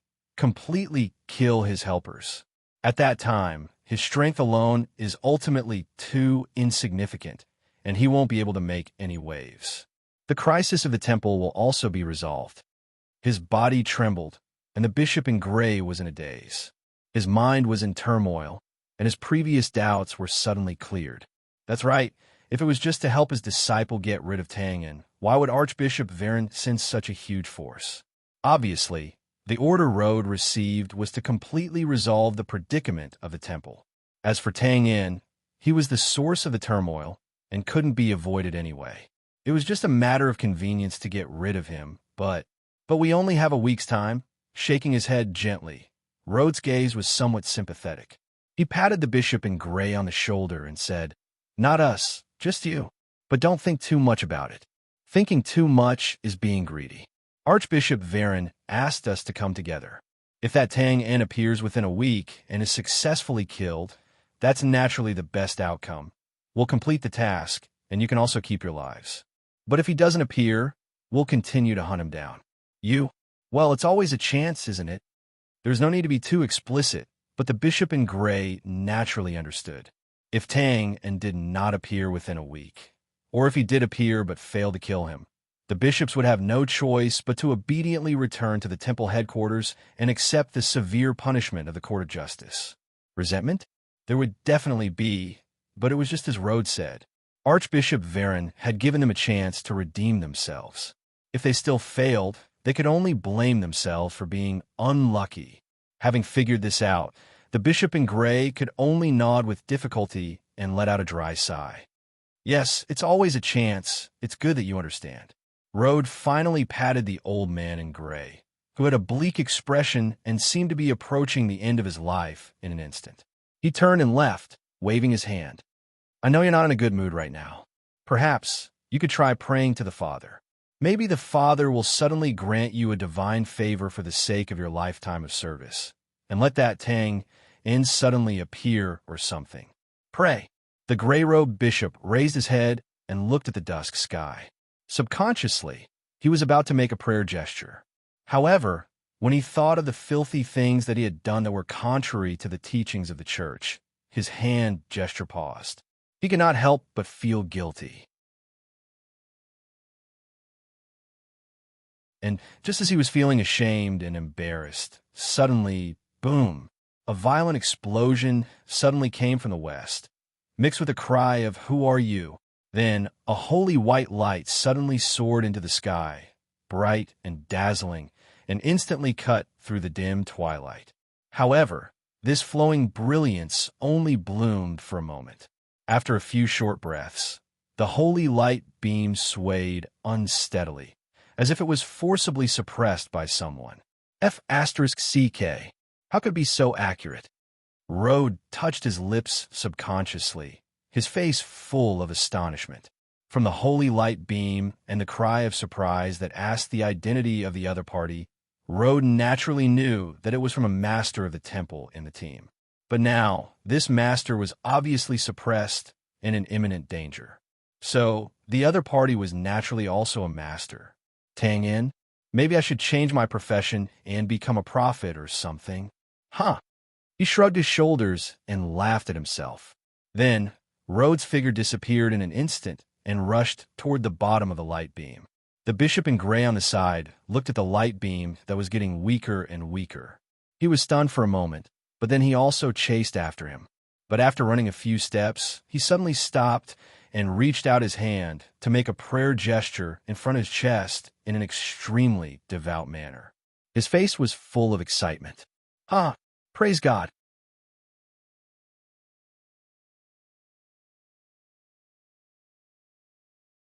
Chapter 8:22. The sun had already set in the west, and the previously blazing clouds had also lost their magnificent color. Only the last ray of light still clung to the edge of the sky, stubbornly and tragically announcing its existence to all things in the world. With the last ray of light, Road rushed to the source of the light beam and caught a glimpse of the exterior scene of the battle. The battle took place in an indoor teaching building. The light beam from a dozen seconds ago had already disappeared. At this time, both sides of the battle had already entered the teaching building. Of course, if he guessed correctly, one side, the Divine Hall Master who issued the warning, should have been forced to enter. Suddenly, bang, bang, bang. A series of crackling sounds came from above his head. The sound was clear and clean. Road looked up and squinted. On the third floor of the building, the crystal glass windows every few meters exploded one by one from the west to the east, as if they had agreed to do so. In an instant, the sky was filled with dreamy brilliance. Occasionally, some remnants such as drawing boards, tables, and chairs were mixed in, flying in the air. The scene was spectacular. Master!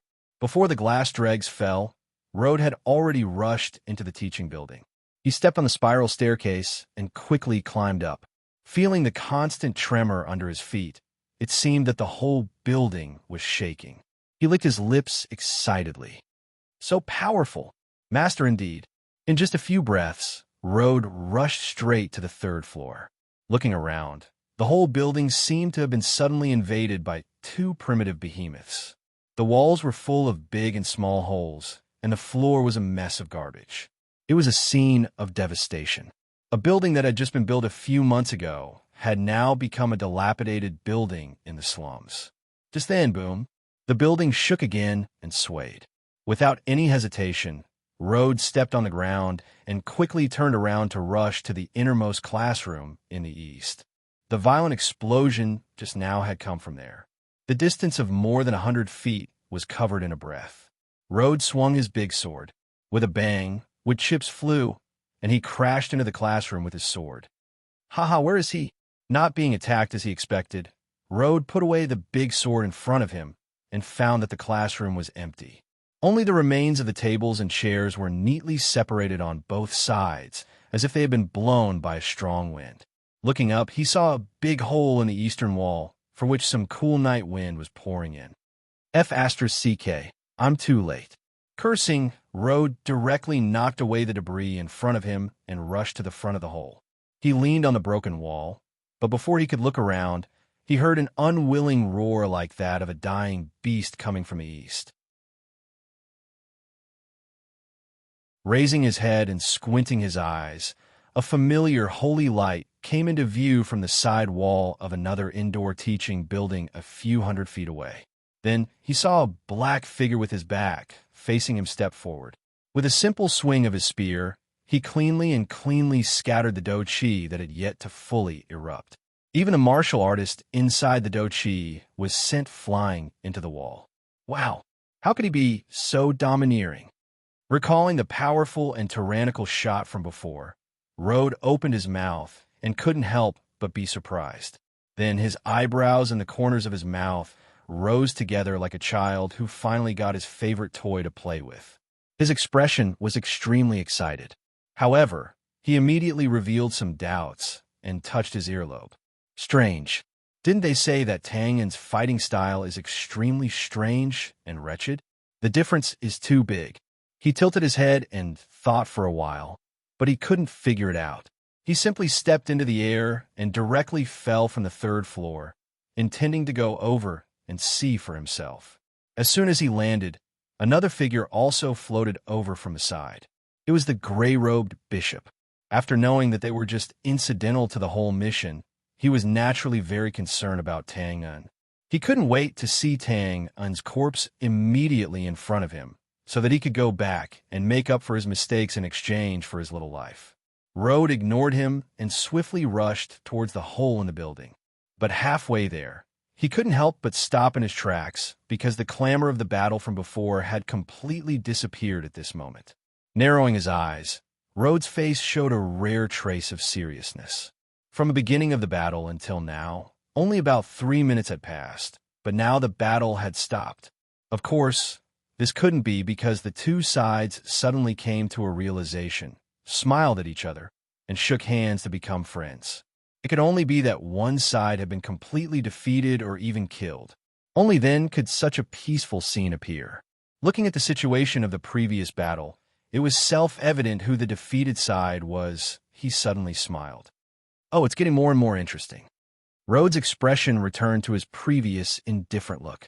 His footsteps slowed down, and the hand holding the sword tightened and loosened.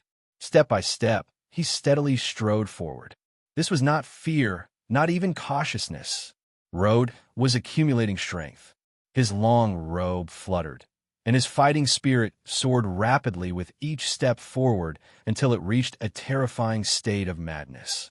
However, this madness couldn't be vented in the end, because when he was more than 10 steps away from the hole, a figure holding a spear appeared at the entrance of the hole and seemed to feel his crazy fighting spirit. He frowned and looked up. The ray of light on the horizon before had now become a ray of light. But with Rhodes' keen eyesight as a warrior, he instantly saw the person's appearance. A heroic face, a few strands of long hair hanging down in front of the forehead. Probably because of the fierce battle before, there were some traces of sweat on the face. Well, this was not the point. The point was that although this person's facial lines were a little stiff, she was indeed a woman, and a charming woman with a wild and holy temperament.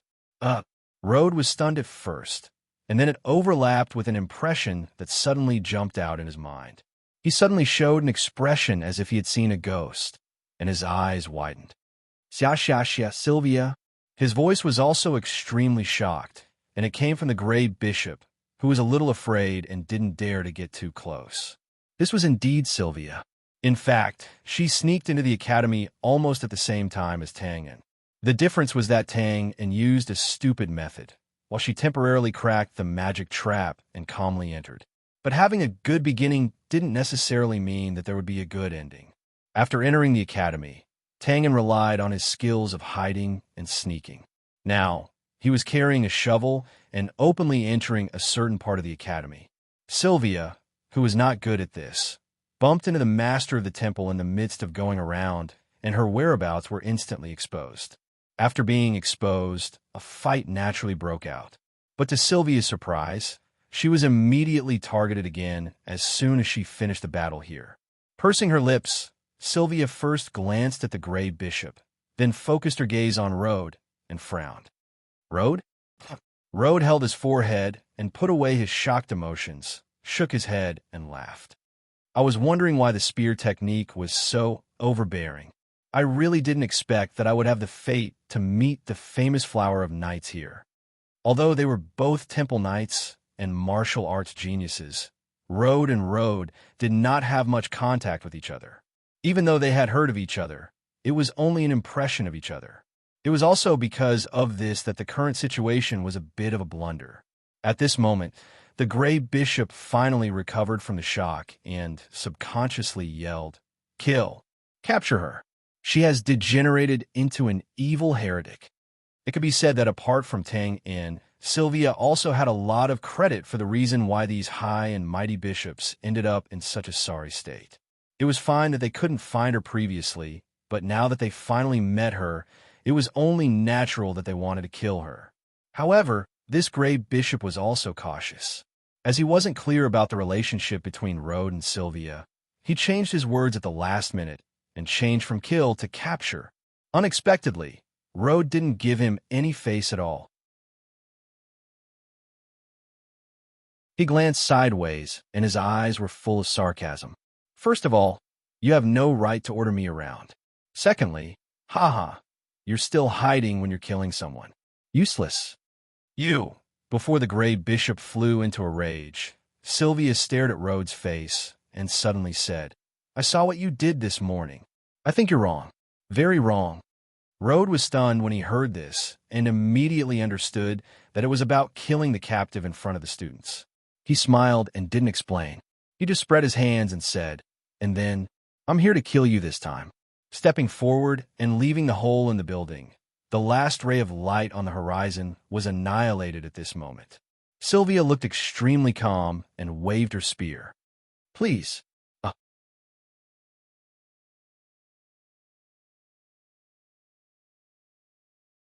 Chapter 823. The moment the sunlight disappeared from the main gate of the academy, the atmosphere was ready to explode.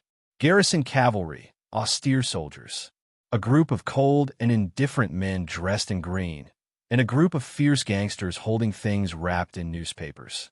They were originally a group of people who had nothing to do with each other, but now they were gathered together. The former even covered the traces of the latter, intentionally or unintentionally, forming a grand scale of nearly 1,000 people. We can't have more. We definitely can't have more. Any more, and there'll be problems. Wiping the cold sweat from his fat forehead, the head of the guards looked at the burly man in ragged clothes who was surrounded in the middle. His face was filled with panic and bitterness. Even he, the head of the city's dark affairs, did not expect the two people beside him to be so determined to mobilize so many people. Sir, don't worry. They're all here. The boss in green bowed. His attitude was as respectful as ever. Then he exchanged glances with the one-eyed boss beside him, a faint bitterness hanging at the corner of his mouth. The Twin Sabres gang and the Green Robes gang were indeed the largest gangs in ancient Wheat City. If the two gangs were added together, the total number of people they had might be more than the people present. However, if they excluded the old, weak, sick, and weak, and wanted to gather so many vicious and merciless elite fighters, it was not something that the two gangs could do. In fact, this was the elite force sent by most of the gangs in the city. Almost every man here had taken a life in their hands. They were all ruthless characters who treated the prison like another home. As for why this was so, the reason was simple. On one hand, it was because there were indeed many gang bosses who sent their children to the academy to study. On the other hand, the two bosses in green and one-eyed no longer had much confidence in the rescue operation after seeing the brilliant sword strike that sent the bishop of the church flying. They could only strengthen their own forces as much as possible. They looked at each other, clenched their fists, and nodded lightly at the same time. At this moment, no matter how strong the people inside were, they had no way out. They could only brace themselves and charge in. They could only hope that the method that the brat mentioned would work. Putting away the distracting thoughts in his mind, the boss in green said calmly, "Sir, give the order." Oh. The head of the police force seemed to be a little absent-minded, and that was indeed the case. He was the one who had sent someone to invite the bishop of the church. Naturally, he had also witnessed the domineering sword aura that had suddenly appeared out of nowhere, as well as the holy pillar of light that had soared into the sky. Status determined the difference in thinking.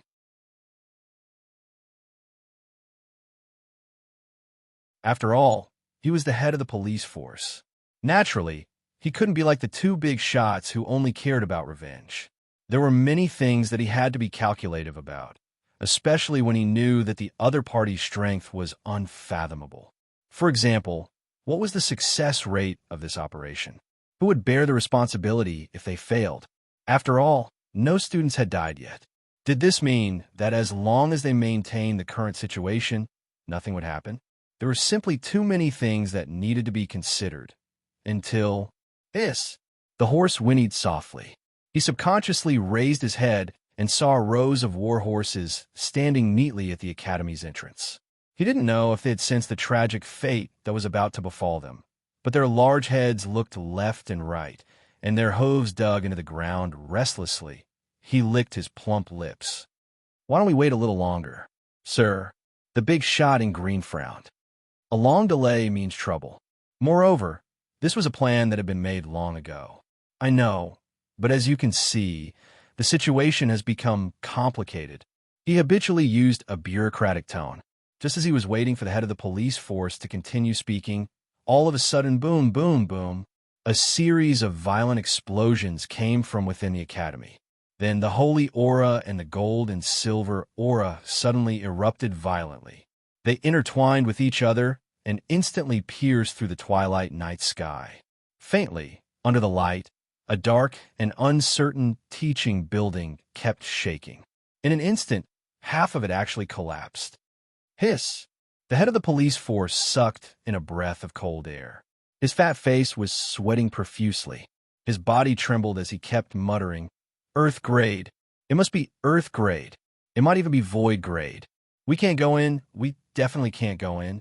On the side, the two big shots looked at each other. Although they were also sucking in a breath of cold air, the scene in front of them made them even more determined to go in. Under such power, how could their children survive if a single strand of dough chi leaked out? After giving a signal with his eyes, the one-eyed big shot nodded slightly and waved the hand behind his back. Seeing this, a burly man with a strong body suddenly narrowed his eyes. A trace of ruthlessness flashed in his eyes. He quietly pulled out a sharp knife, wrapped in newspaper, and stared at the warhorse not far in front of him. To be more precise, he stared at the warhorse's thick buttocks. He brazenly took a step forward. As long as the knife hit any part of the warhorse, it would be able to make it run wildly in pain. Then, it would lead the other warhorses to run wildly. They would step over the academy gate and step on the exploding crystal. At that time, they would have no choice but to attack even if they didn't want to. The plan was feasible, but this burly man didn't even take the first step. He directly froze on the spot. Of course, this didn't mean that he was afraid of death. Instead, it was an imperceptible blade light that had already been released one step ahead of him. The part that was hit was the thick buttocks of the warhorse that he had his eyes on. Hiss! The warhorse suddenly raised its hooves and stood up. The sharp neigh was mixed with obvious pain. Everyone in the field subconsciously looked over. Their gazes all froze as they stared blankly at the dagger that had sunk deep into the warhorse's buttocks. They collectively lost their voices. Judging from the Bakelite handle, this was a very ordinary dagger. It was sold at street stalls. Moreover, even the most black-hearted merchant wouldn't be able to sell it for more than 3 silver coins. However, such a crude and shoddy iron dagger had appeared in a place where it shouldn't have appeared. Therefore, the expected scene happened. The warhorse ran forward in pain. The warhorses around it also subconsciously ran wildly. They rushed to the academy gate like they were in a race. F*CK. Who the F*CK did this? This was the furious roar of the police chief. In an instant, the color of his fat face changed a few times and was covered in dense beads of sweat. The green-robed boss shrugged. The one-eyed boss glanced at the burly man beside him. The latter had a blank expression, so he could only shrug as well. Quick, stop them. Running forward a few steps was the second thought that appeared in the police chief's mind. However, before he could finish shouting, boom, boom, boom, flames soared into the sky. Waves of air rolled over. What was faster than the waves of air were the warhorse's broken limbs and the stench of blood that splattered everywhere. The police chief had unconsciously crossed the safety line. In an instant, his face and body were covered in blood. Then, he was thrown to the ground by the waves of air. He was in a very sorry state. Whoosh! It was chaos. When the cavalrymen at the front saw their boss fall to the ground, they naturally went forward to rescue him. However, when the two bosses saw this, they were delighted. They waved their hands decisively. Follow the lords and kill. Kill! They roared thunderously. Newspapers flew everywhere. In the next moment, they raised their gleaming machetes. The burly men in mixed clothes took ferocious steps and charged forward madly like a flood. When they charged, the soldiers standing behind naturally charged as well. Even the cavalrymen at the front, who could not control themselves, joined in the charge. The two bosses rushed forward a few steps and separated the crowd. They helped the police chief up from the left and right and asked in a concerned tone, "Sir, are you okay?" "You." "Good, good, good." Although the police chief looked like a pig, he was not as stupid as a pig. Although he fell just now, he saw everything. The cavalrymen came forward to rescue him. However, in the eyes of these two, he was the one who led the charge into the academy. In other words, if this matter spread, it would definitely be him who gave the order to attack the academy. If there was a mistake in this matter, the first person to be blamed would naturally be him. In short, he was tricked by these two bosses. After getting the upper hand, the two bosses naturally would not rub salt on his wound. They comforted him in a low voice. Sir, you're thinking too much. Now that things have come to this, as long as we solve this matter, we will definitely reward you generously. Umph. The police chief snorted coldly and angrily pushed away the two's supporting arms. His face was as gloomy as water. Don't be so smug. Once this matter is over, I will find out who threw the dagger. You won't be able to escape responsibility. We really don't know, Scram. Although he was angry, once the academy gate was broken, the police chief had no other choice. He could only enter the academy to mobilize the cavalrymen and the city guards to fight the enemies who suddenly appeared. As for the two bosses, their purpose was very simple. That was to rush in and save people. Soon, they were also involved in the chaotic battle. After a short while, the crowded academy gate became extremely deserted. Only a few dozen cavalrymen were still guarding the gate to prevent the students' families from rushing in. However, at this moment, more than 10 figures wearing black armor and hoods suddenly appeared at the gate. Who are you? You're not allowed here. The cavalrymen who came to persuade them stopped in their tracks. They looked at the person in front under the hood and the silver mask with a cold luster. They could not help but shut their mouths. These people did not bother with the cavalrymen. Their bodies flashed and easily broke through the blockade, rushing straight into the academy. After the person in front rushed in, he turned his head slightly and looked at the back of the warhorse with the dagger in the hole. The corner of his mouth under the silver mask curled up slightly. He was a little smug, like a chef looking at the delicacies he had cooked. Then, as if he felt something, he looked back and waved his hand. The dozen or so people instantly disappeared. After a while, another few dozen figures rushed in quickly. Who are you? It was still the cavalryman from before. However, when he saw the similar black armor on the newcomers, he could not help but open his mouth and move to the side to make way. The man in front saw this and scratched his head. He asked in confusion, "Hey, since when were the cavalrymen so easy to talk to?" "Don't talk nonsense, David. Hurry up and go in. Don't delay the boss plan." After these people also rushed into the academy and disappeared, the cavalryman looked at the alley outside with lingering fear. After making sure that no one was coming, he turned to look at the academy. There were loud roars and screams of pain. Occasionally, there were streaks of fighting light and flames that rose into the sky. It could be said that there were both sound and effect. It was just the beginning of a great massacre. You're tuning into the Warrior Lore YouTube channel. Don't forget to subscribe and join us on this journey to catch the most captivating stories.